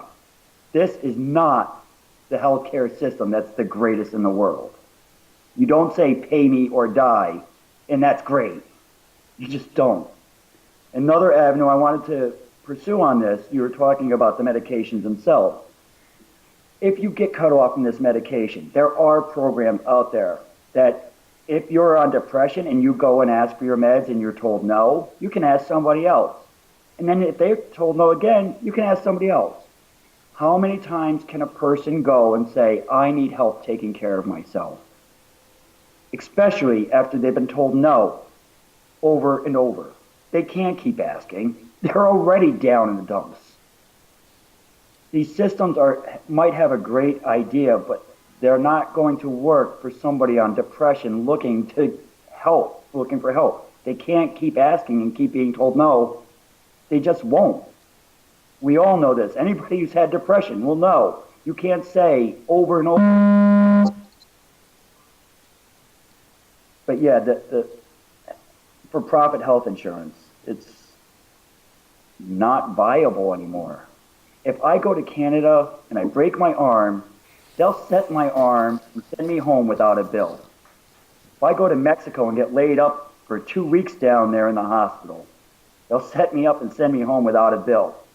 And we're worried about them coming over here. You know, I know they don't have the greatest doctors like we do, but they definitely have a better system. They care about their people a little bit more, and that's sad coming from a country like Mexico, that they care about their people more than the American senators care about theirs. And to best of your knowledge, was he seeing a therapist, or did he have a psychiatrist that was prescribing him the medication? Yes, sir, both. He was in legal problems, and when he was put on probation, that was part of his probation. Now, he also had some addiction problems, and that was also stripped away from him. Now, I'm not saying that he should have all these bad chemicals to put in his body, but the withdrawals of not having stuff like that, even alcohol alone, he had stopped drinking, stopped doing all drugs, and he was worried about it so much that a couple of days before his last probation meeting, he had took a pee test here at the house. The only thing he was dirty for was marijuana, and that's because it stays in your system for so long. He was terrified because he peed dirty for marijuana, even though he couldn't have anything for depression. He couldn't have that either. And he was scared because he was trying to get his kids back in his life. That was what his whole fight was about, was his kids. And he was going to do whatever he had to, whether it was sitting at my house with his dad every single day, which nobody wants to do that, work 4 jobs and give up all of his luxuries and enjoyments. He did all that for his kids, and it wasn't enough. And Did you feel, because obviously the legal problem, some of it was because he, when he wasn't medicated well, he kind of lashed out violently at people, physically in some cases. Did you see when he was medicated properly that he was not violent or physically harming anyone? Not only me, the whole world that knew him saw that in him. When he was medicated, he was always smiling, always playing. We have a hard time finding pictures of this boy without a child playing with him. I mean, if he didn't have his children with him, he'd borrow yours. He didn't care. He was going to play. Sometimes a little too much. And let me ask you a little bit more about Danny. 29 years old. Obviously, he had some mental health illness, but when he was right, was he a funny guy? Was he a sarcastic guy? What was he like? Oh, he was funny, always playing. He said that was his biggest thing, always joking around, very athletic. He practiced with the bow staff. I've got his bow staff here now in a nice display case. But he was always happy, always playing, always joking around. I'll tell you a story. We were supposed to go look at a truck at the end of February, but I didn't know it was a truck at first. He told me throughout his whole childhood he was going to drive a limousine someday. So he calls me up at the end of February. He's like, "Pops, I need you to drive me down to Del Mar. I'm going to take a look at a car." I'm like, "Awesome, what are you getting?" It's like, "A limo." I was adamant that he was getting a limo. He made me believe he was getting a limousine. It wasn't until we were driving down there. He's like, "No, Dad, I'm pulling your chain." But always joking around. Yeah. Lifted everybody else up. There's like a couple of people he were working with, and 2 of the ladies there have reached out to me since this and said they were at the point of the same decision that he had made, and he had turned them around. One of the girls is fighting cancer, and the other one lost her son years back. Both of these ladies were considering hurting themselves, and Danny raised them up. And then weeks later, he makes the same decision himself. Yeah, he was really good when he was on his medicine. And, we have the 2020 campaign going on. You have some Democratic candidates who speak about Medicare for all, but then when challenged on it, they say, well, we like the idea of Medicare for all, but we're open to incremental change. That doesn't work for me. Does not work for me. He said, I got activated with Bernie Sanders in 2016. Nana Turner, she's my girl. She's reached out to me. Obviously, Rocana has addressed the House of Representatives. There's many others that I know are in our corner. Alexandria Cortez, she's awesome. Elizabeth Warren, she's been okay at times, but she's one that's also had cold feet also at times. We could use a little more strength on her end. But yeah, there's many others. I'm not too into politics up until 2016. I have a lot of educating myself to do yet. But like my local representative is Lee Stefanik. I'm not sure if you've heard of her. But I knew for a fact that she wouldn't be in my corner. We have our local, our governor, state governor Cuomo. I knew he would not be of any help. Senator Schumer, I didn't expect him to step up to the plate either. Yeah, we need more people, more of the Democrats to say this is really what we need. No more cold feet, no more buddying up to pharmaceutical and insurance companies. I've heard that if Medicare for All happens, that these insurance companies are going to go under and there'll be a lot of employees that will lose their job. I'm okay with that. Sadly, I'm sorry for them, but maybe they can get a nice government job with the Medicare for All system that'll be put in place. The CEOs losing their job, I'm definitely okay with that. And my last question, just the people that are going to watch this, a lot of them have depression, other things. Some of them have physical problems that depend on medication to function, or if they don't have it, they could die too.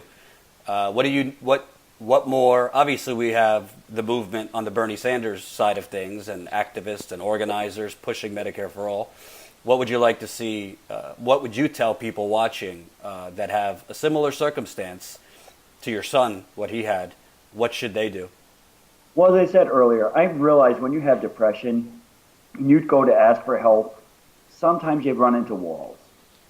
It's not easy to dig into yourself and say, I can't take care of myself. But if you can't, you have to accept that. It will help you go further and ask for the help that you need. I would hate for another parent to have to bury their child the way I have. I know many millions of Americans will, but it is not a pain you will ever understand until you've done it yourself, and I don't wish it upon anyone. I don't care if you're a liberal or conservative, right wing, left wing, nobody, no American needs to bury their child for something as ridiculous as $20. No parent wants to bury their child for any reason. And if you need help, ask for it. There are other programs, as I mentioned earlier, that are really good programs that will help you get your medication. But you have to jump through the hoops to get it, and it's worth it. Suicide doesn't take away the pain, it only passes it on to the next person.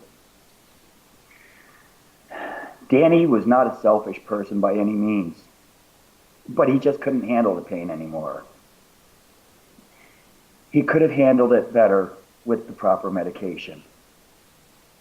So please, if anybody's out there that's considering suicide, ask for help. Again and again. Don't put your loved ones through this. And how many children did Danny have? 2. Hazel and Daniel Mark. How old? Daniel Mark is 6 now, and Hazel is like a year and a half. Daniel, we probably won't ever be able to see him. The mother is estranged from us, and as I said, Danny was going to lose custody of Daniel and all parental rights on that Tuesday. We haven't heard from the mom. I'm not lashing out at her. Danny has said, I knew he had problems. He had violent tendencies. If I was his mother and he was acting crazy around me, I might protect my child too. I don't blame her. Could have been handled better where he could still see his children, but I imagine I wasn't there, so I can't really be on that. Hazel, we get to see her. We just saw her a couple days ago, and we're going to be seeing her in a couple hours again. The 2 children, if you were to take the picture side by side, you could tell they're all Danny. Both have his red ginger hair and fair skin. Poor kids.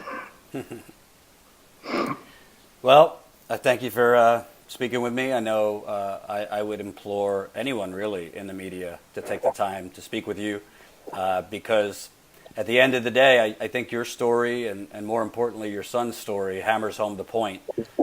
Money shouldn't be involved when it comes to people's life or death. And it is life or death. We're talking about whether it be medication, services, surgeries, whatever. We're talking about therapy. Therapy can save somebody's life sometimes. Right. And that will be quick to be axed on any insurance plan because they don't see any medical reasoning. Right. Yeah. Thanks again. Stay in touch with us. And I know on behalf of my audience, we just hope, as best as you can, we send you our condolences and hope you have as much time with your remaining grandkids and other children as you can. Thank you, Jordan. I truly appreciate everything you, not just on the Medicare for all the stances that you've taken. I've watched you a million times, and you're just amazing. Thank you. I truly appreciate all your advocacy. Thank you. Say hello to your wife for me too. Take care. Bye-bye. Hope you enjoyed that last video. Hop on over to statuscoup.com where you can sign up for our email list and become a member for as low as $5 to $10 a month. Membership is how we grow. That's statuscoup.com/join. And remember, join our email list so we can grow the revolution with you.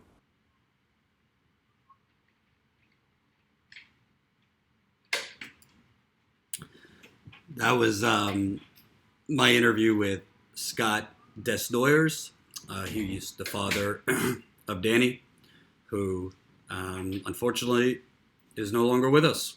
Yeah, that's a difficult interview to have to do, and I know Scott is in the live chat. So if you want to send your condolences or say something nice, I'm sure he would appreciate that.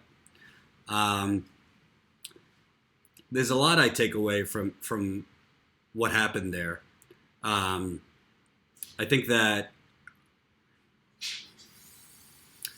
really we've come to a moment in not just this country, but I think just society, where people don't really give a shit about something unless it affects them. I think we know this of the Republican Party, and frankly, we know this of establishment corporate Democrats. They just don't care. You know, these insurance companies like Fidelis that canceled Danny's policy. Again, I've reached out to Fidelis 4 times now. They haven't responded to me, probably because they don't want this story to get more oxygen and more attention. It's going to get more attention, whether I have to, one way or the other, this story is going to get more attention. And I know Scott is trying to get other media to pick up this story, and I would suggest all media, corporate, independent, should interview Scott and pick up this story. Because at the end of the day, when a company cancels a mentally ill person, whether it's over $20 or $2,000, you're playing God with that person's life. Because a mental illness like depression and psychosis is life or death. If you're not treated for it, and there's different treatments, some people do the medication, some people do other treatments. If you're not treated, the very symptoms that the treatment help to alleviate, they come back. I mean, I know in my life when I've not taken my antidepressants for a couple days, I feel more depressed. So the fact that these insurance companies, we as Americans, our lives are based, and our lives are in the hands not of doctors, but of for-profit sociopaths. You have to be a sociopath to cancel somebody's insurance over $20. You have to be a sociopath to cancel somebody's insurance who's on depression and psychosis medication without taking every human measure to contact this person. They didn't have to cancel him. They could have filled the prescription with half of the medication. So if you get 30 pills, you get 15. And when Danny would have seen that he got 15 pills, he would have called. When he called on April 1st and paid the $20, it is absolutely insane that somebody would have to wait 30 days to get covered again. Well, those 30 days are the difference between life and death, because people can't go without their medication. If you have diabetes, you need insulin. If you're old, you might need oxygen. Right? Thyroid, you might need thyroid medication, whatever it is. But the key is, and I want to say, Fluffy Bunny says, once the company received the $20, they should have reinstated insurance. Yes, but the key word in that sentence is company. This should not be a for-profit system. And I've heard from medical professionals, well, doctors go to school for many, many years and they put in the work, so they want to make money. Well, if you got into the health and medical field to make a lot of money, then you're doing it for the wrong reasons. And by the way, in single-payer systems around the world, countries that have single-payer systems, the doctors that are paid by the government, they do very well. They're some of the higher-paid people in society. Go talk to the doctors in Germany and France and other countries with single-payer. So basically, this health insurance company killed this young man. He wasn't perfect, as his father talked about. He did have violent tendencies, which I would be irresponsible to not mention. He did. I think part of those violent tendencies were brought on by psychosis. But this should not be a for-profit system. And frankly, to me, not as a journalist, but as a voter, it's disqualifying if you're not for Medicare for all, full stop. Period. I don't want to hear people that say, oh, I'm for Medicare for all, but I'm open to, incremental steps to get there. We don't have time for incremental bullshit. What has incremental bullshit done for this country over the last 30 to 40 years? This is what incremental bullshit has done for this country.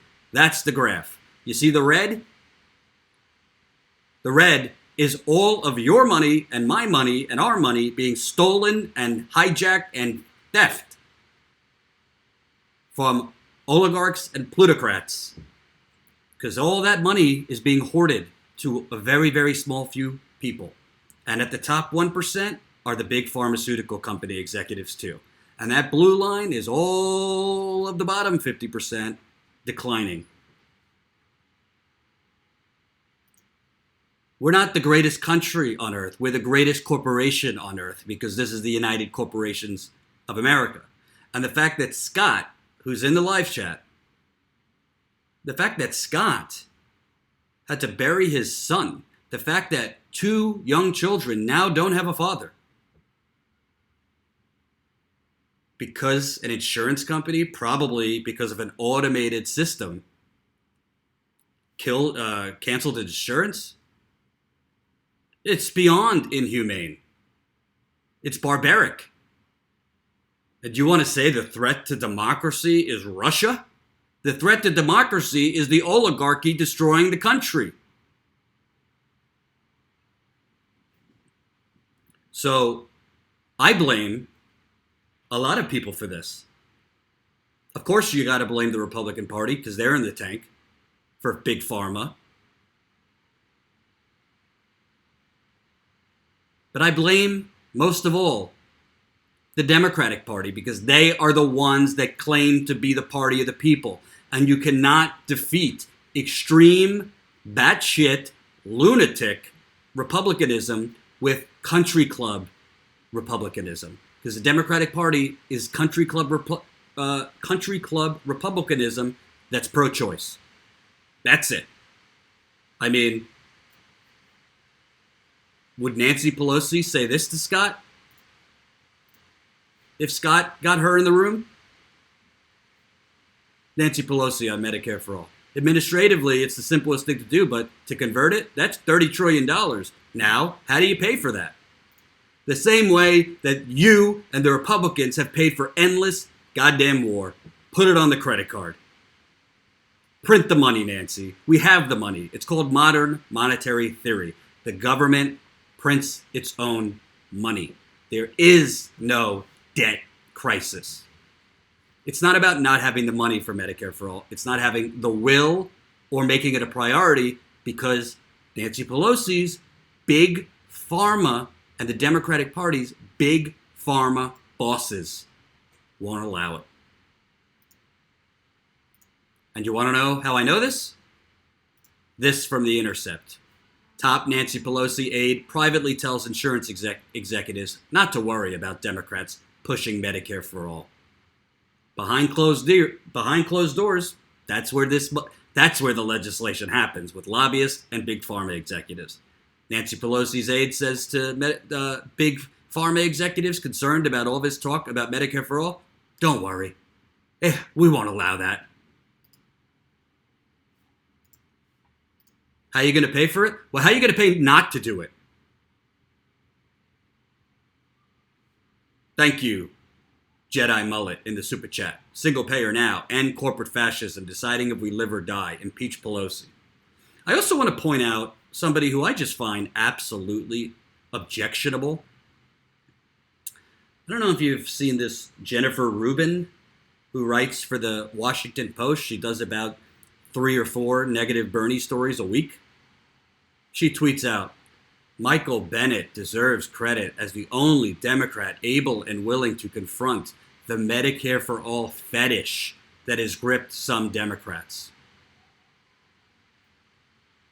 It's a fetish to not want your son to get suicidal because his health insurance was canceled.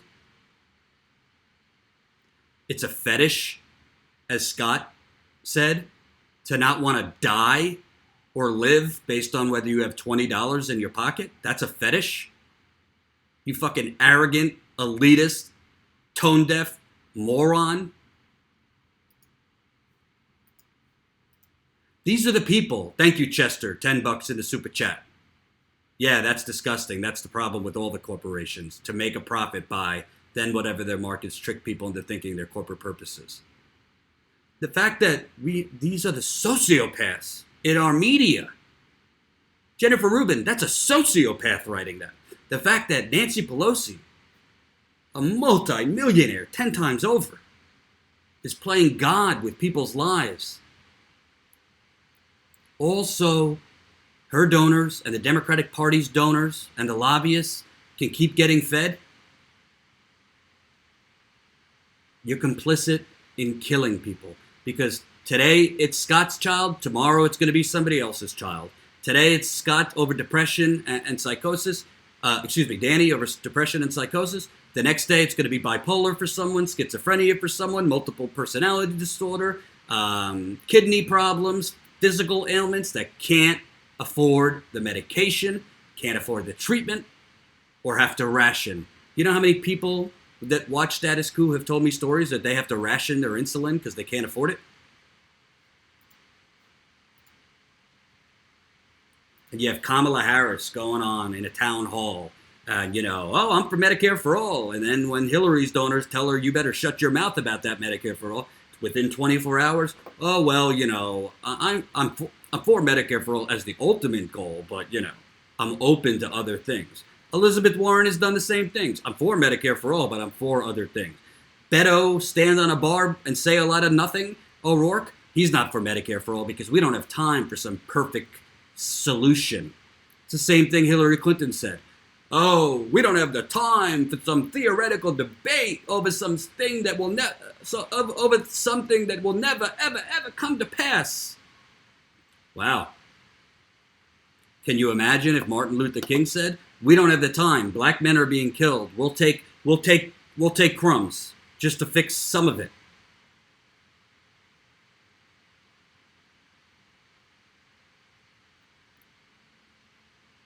I mean, I don't have any children, so I'm not going to pretend to understand what Scott is going through. I'm sure Danny and what has happened is all he thinks about all day long. I'm sure his wife is beyond a mess right now. But all I could say is That's why Status Coup covers the Medicare for All fight and movement as much as we do. If you don't know, Bernie Sanders' Medicare for All proposal includes mental health. It also includes long-term care. It also includes hearing aids, all paid for. And you know what? We'd all have to pay a little bit more in taxes. And you know what? I'd be happy to pay a little bit more in taxes so I didn't have to pay insane copays, insane deductibles, so that corporate big pharmaceutical CEOs can basically steal my money and your money.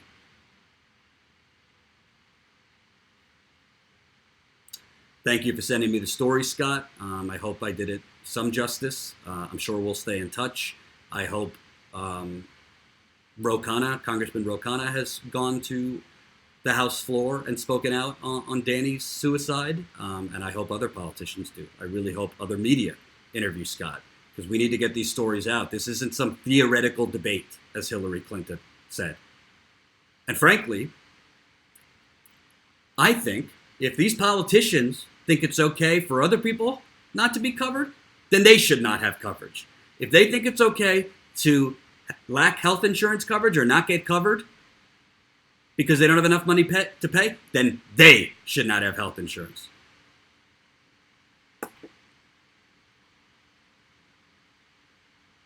Because I got news for you folks. Right now, I'm just keeping it real. We're trying to fundraise today. I have not taken a salary from Status Coup since it was born. I have sacrificed taking income and money so that I could pay Jen, so that I could pay Ty, so that I could pay Colin, and now we just brought on a new reporter, which we're going to show some of his content, more of his interviews as we go today. So I'm lucky that I have a little savings, and right now I'm paying $630 a month for health insurance, just to have it. That doesn't mean I'm not paying. I'm paying copays too, deductibles, and all that. But I'm paying $630 a month for health insurance. Thankfully, I have parents that are willing to help me. Most people don't. They're helping me out a little bit, so I don't have to pay the full $630. But if I did have to pay the whole I wouldn't be able to pay $630 a month plus rent. And I could very easily, if I couldn't pay it, be in the same situation where I couldn't afford my medication and I would have gotten to a dark place. So this is why Status Coup exists. We want to cover these stories, not just interviews. We want to get out in the field and tell these stories. Right now, the screen is going to go blank for 1 second so I could load this. Give me a second. Right now, we are at right now, we're at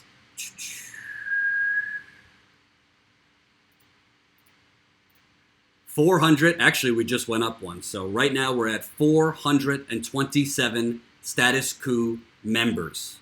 427 Status Coup members. We've grown 8 new members today. We're trying to grow our membership, statuscoup.com/join, so that we cover more stories like Danny's. We're trying to grow our membership so we could cover more campaigns in the field. I'm about to show you some of Ty's reporting in the field at Bernie in California this week. I've already shown you some of Marcus's reporting in the field, covering Bernie in Nevada. Once my back heals, want to go back out in the field to cover the campaign in New Hampshire. But money does not grow on trees. I wish I could invent it out of my asshole, but I can't. I need you to help us by being a Status Coup member. You could become a Status Coup member for as low as $5 to $10 a month. Is $5 to $10 a month worth real in the field journalism to you? Is it worth it to you to support us at $5 to $10 a month so we could tell the stories like we were just able to tell of Danny's tragic suicide and the pain Scott and his wife are living under now, over $20? Our goal today is to grow 20 to 25 new Status Coup members. We've grown 8 so far. So if you are watching If you're one of the 340 people watching right now who has $5 to $10 a month, join us. I'm not saying we're trying to grow a media revolution so I could offer bumper stickers to you. I'm trying to grow a media revolution because it's time for a revolution. And it needs to be more than a political revolution. The way you get a political revolution is if you wake more people up to what's going on. I'm not only talking about waking progressives up. There's a lot of conservatives out there that if they see this content, a lot of them have empathy. You'd be surprised. I've spoken with a lot of them. We need to wake more people up to the corruption and injustice that is baked into the cake of this country. We need to wake more people up to the criminal, sociopathic enterprise that is capitalism. The only way I know how to do that is by doing interviews like that and going out and covering things in the field and by giving a voice to the voiceless. So I really, really hope the more you watch today, we're now 2.5 hours into this marathon live stream. I really, really hope you'll consider becoming a paying monthly or annual Status Coup member. We also have our GoFundMe going, which we've raised a few $100s today. We're now at $55,145. Thank you. Mandy just gave $25. GoFundMe and membership goes together. If you can only do one, I want you to become a member at statuscoup.com/join. But if you got $5, $10, $15, $20, $50, $100, whatever it is, the GoFundMe is how we're going to cover our reporting costs in the field. So I thank you, I thank you, I thank you. And this is also a super chat. So whatever you want, GoFundMe, super chat, and of course, we really appreciate it if you could become a member. And the reason, and some of you say, oh, stop asking for money. Would you rather somebody ask you for money and then deliver on what they're saying they're going to do? Would you rather ask somebody to ask you for money and then cover Trump, Russia 24/7? Because we're not doing that. We're going out in the field and covering the campaign. We're telling the stories that nobody else will tell. I'm also going to air an interview with NSA whistleblower Bill Binney in a little bit on the continued Russia hysteria, as well as on Julian Assange's possible likely extradition and his health now being in grave condition.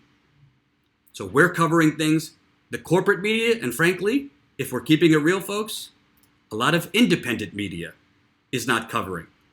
Thank you, John Zeller, $25 in the super chat. But we need you to do it. Any amount matters in the GoFundMe, and every member counts. I can't stress that enough. We've grown 8 members today, and I would love it if we could get to that 20 to 25 new member mark. Without further ado, in addition to our new reporter Marcus, Ty Bayless got out in the field Friday and covered Bernie in California. So Ty, you haven't seen a lot of Ty because he's been working on the documentary. He is done with the documentary, so you'll be seeing a lot more of Ty. I hope as you watch Ty's reporting from this event, you will consider becoming a member, statuscoup.com/join, or leave a GoFundMe contribution or super chat. We really appreciate every amount. We're trying to grow. And here is Scott, here is Ty, and once again, my condolences to Scott, and thank you for taking the time. Here's Ty out in the field covering Bernie in California, in Pasadena.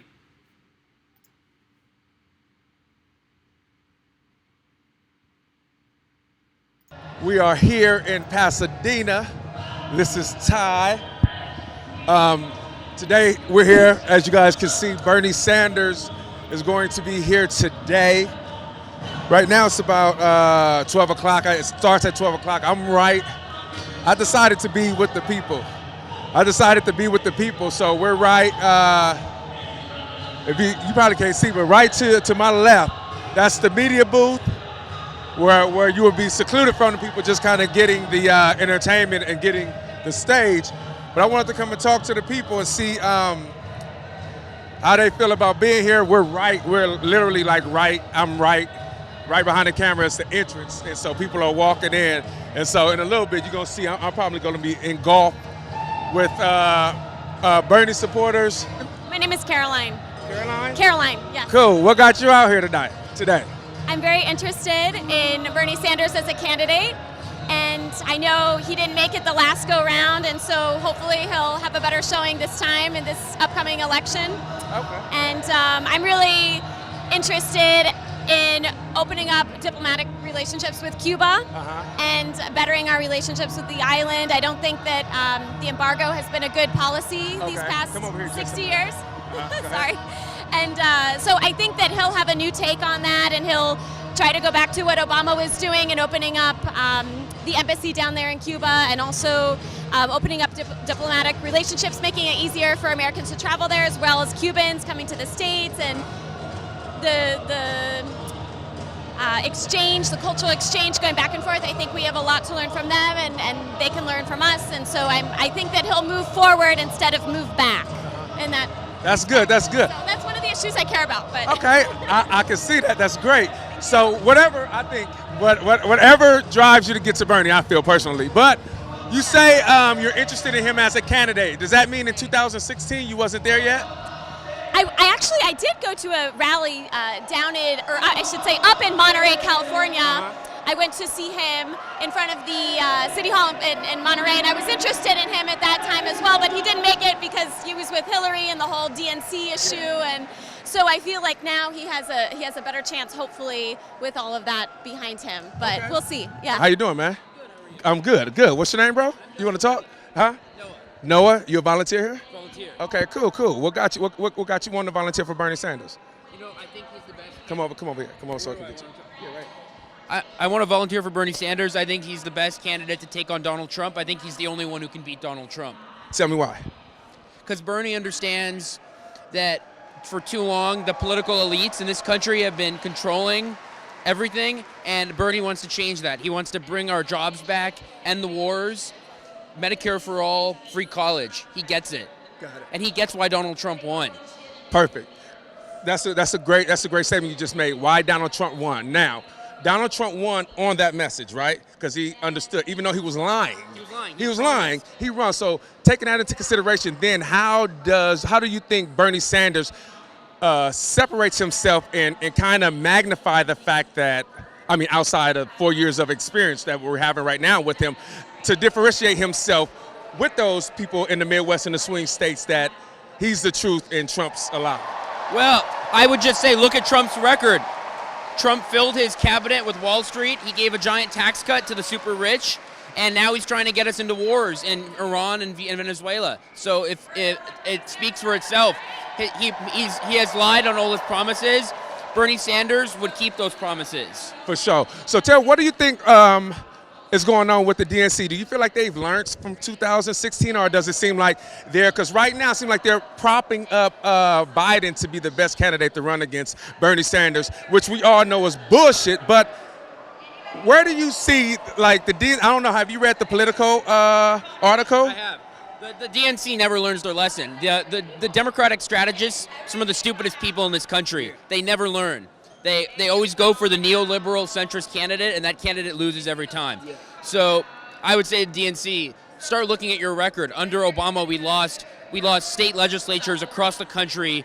We went from 60 Senate seats to 45, and we lost against the most unqualified person to ever win presidency. So I would tell the DNC, look at your record. I heard that. It's good. So far, tell me what got you excited about what got you excited about Bernie, and why you think everybody came out here. I mean, the crowds are seeming similar to 2015 when he was on the campaign. The thing that I think the corporate media was they were so fixated on Trump and putting a camera on Trump's stand till he get here. They didn't really see how big Bernie Sanders' following was. Were you part of the campaign and volunteering in 2015-16? I wasn't a volunteer, but I went to his rallies in 2015 and 2016, and I was a big supporter back then. So comparing that to now, like, is the feel the same? How are you feeling? Do you feel a little more energetic because it seems like a lot more people are aware of Bernie, and they because of 2016, they know who he is, that he has a better chance of not being manipulated by the DNC and able to take it to the general? Oh, I think he has a much better chance. I think there's more excitement for him across a broader range of demographics. I think that he's expanded his coalition, and I think that a lot of people have learned that if you put up a centrist establishment candidate, they're going to lose to Donald Trump. And we can't afford 4 more years. So what is one thing you think that he needs to, Bernie Sanders, need to do to kind of combat Trump or combat the DNC? Does he need to be as friendly as he's trying to be? As what? As friendly to the DNC as he's trying to be? No. He needs to be open, he needs to be honest, and he needs to go after Joe Biden's record because Joe Biden has had a lot of bad votes, and we need to know about those. What's your name, bro? Noah. Noah. Thank you so much. I appreciate you, man. All right. So that was Noah, and I think I'm pretty sure for the most part, like we'll probably have the same sentiment around people because everyone feels the same as well as we do, just about the fact that I think, that Bernie Sanders is the better candidate. Obviously, everyone's here, everyone's supporting. As you guys can see, like I told you, I'm like right by the entrance, so people are crowding in there. In a minute, I know you saw people like walk by me, you're gonna start to see people crowd around me, and then I'll be able to talk to more people and see what got them out here and what's going on. Right now, you got somebody on stage. I'm not sure who that is on stage, but they're getting everyone ready. So if you guys see, I'm here. I'm with the people. I'm not with the media. I would be over there in the stand with the media, but I wanted to talk to the people and see how they felt about the rally and make sure I'm in touch and in tune with what's going on. What's up, bro? Can I highlight you? How you doing, man? Big fan. Thank you. Come over here.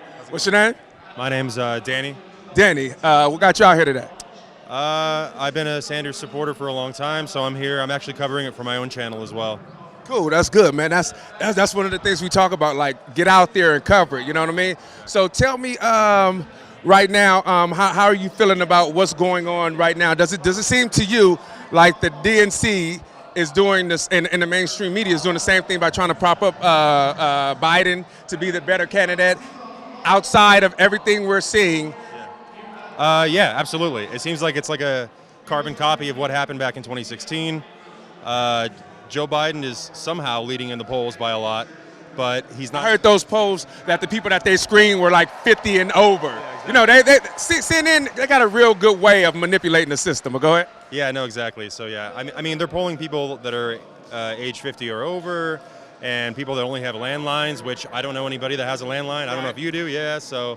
I mean, Joe Biden, I think after his Philly kickoff rally, he's stopped doing public rallies, from what I understand, and he's just doing... He's doing nightclubs now. Yeah, exactly, yeah. He's doing, like, closed fundraisers only, so... And, like, the rallies that he did have had, like, a couple of hundred people, like, in a high school gym, so... They're definitely trying to prop him up. I can see his poll numbers hopefully going down, Especially the more he talks, the more people don't like him. So, I mean, you can see here, there's a lot of people here, so... It seems that Bernie still got momentum, but we're not really going to know until people start voting. Okay. So tell me, what do you think about? What does Bernie Sanders need to do that's different than 2016? For me, I feel like he needs to fight more. How do you think he needs to combat the DNC and separate himself better than he did in 2016? Yeah, I mean, I would really like to see him. I think when the debates come around, I'd like to see him go a lot harder against his opponents. I like to see him call them out for the corruption that is very obvious. You know what I mean? I think probably 20 of the 24 candidates don't support Medicare for all, for example. And I would like, for him to say why. It's obvious that because they take a lot of money from Big Pharma, they take a lot of money from the insurance lobbies, etc. So I would like to see him go a little bit harder and then see how it turns out, Yeah. So did you ever get a chance to read the Politico article? Which one? The one that they just wrote about his money, the millions. The title is something like Bernie Sanders Millions, and they talk about how cheap he was. How do you feel about this? How do you feel about this and what they're trying to do to attack, and even how a lot of people aren't even speaking out? I mean, you got AOC speaking out and things like that, progressives, but you got a lot of people from the DNC that's not even saying anything about it, like it's okay. Yeah, it's kind of ridiculous. I think Politico actually deleted that tweet the same day, but they had a tweet that was pretty obviously anti-Semitic, where they said that Bernie has money, but he's cheap, which is pretty ridiculous. That's like anti-Semitism 101. And, this is Politico, man. They've been doing this for a long time. And, the media is going to be against us. I don't think there's anything we can really do about that. Hopefully just enough people don't listen to that shit. Perfect. What's your name, bro? My name's Danny. Danny, I appreciate your support, man. Yes, man. All right. See you guys later. So we here. So like I told y'all before, it's starting to get crowded now. We're starting to get a lot of more people in here. And so Bernie Tosi, I just told, come over here. I was just talking to them about that because one of the ladies that I interviewed was talking about Cuba and our relationship with Cuba, and I was like, she'll be the best candidate for our international relationships and things like that. So tell me what's your name and why you're here, bro. My name's Doc. I'm here as a volunteer. Oh, okay, cool. So, and I'll be campaigning for Bernie Sanders through the general election, no matter who the DNC nominates, and I'm not alone, and we're going to do everything we can to get him on the ballot by the people in as many states as possible, right and elsewhere. So tell me, what do we... At least a certified writing candidate here in California like we did in 2016. And Tulsi Gabbard is who we made his running mate in California and in several other states. In most states, that's who ended up being his running mate in 2016. Right now, she's still by far the most popular. Nina Turner is in second. Yeah. Elizabeth Warren is in a distant third. I feel... and there's how Tulsi Gabbard feels. Look at that. I almost feel like she should be the Secretary of State, personally. What do you think? You don't think Secretary of State? I think she'd make a good Secretary of State. But she'd make an amazing Secretary. Exactly. But I will say this much. If she gets in as vice president, she will be the United States' first female vice president and almost basically a shoo-in to become the United States' first female president. Wow, that's great. I got you. With the vice presidency behind her, how could she not win that? Exactly. I mean, what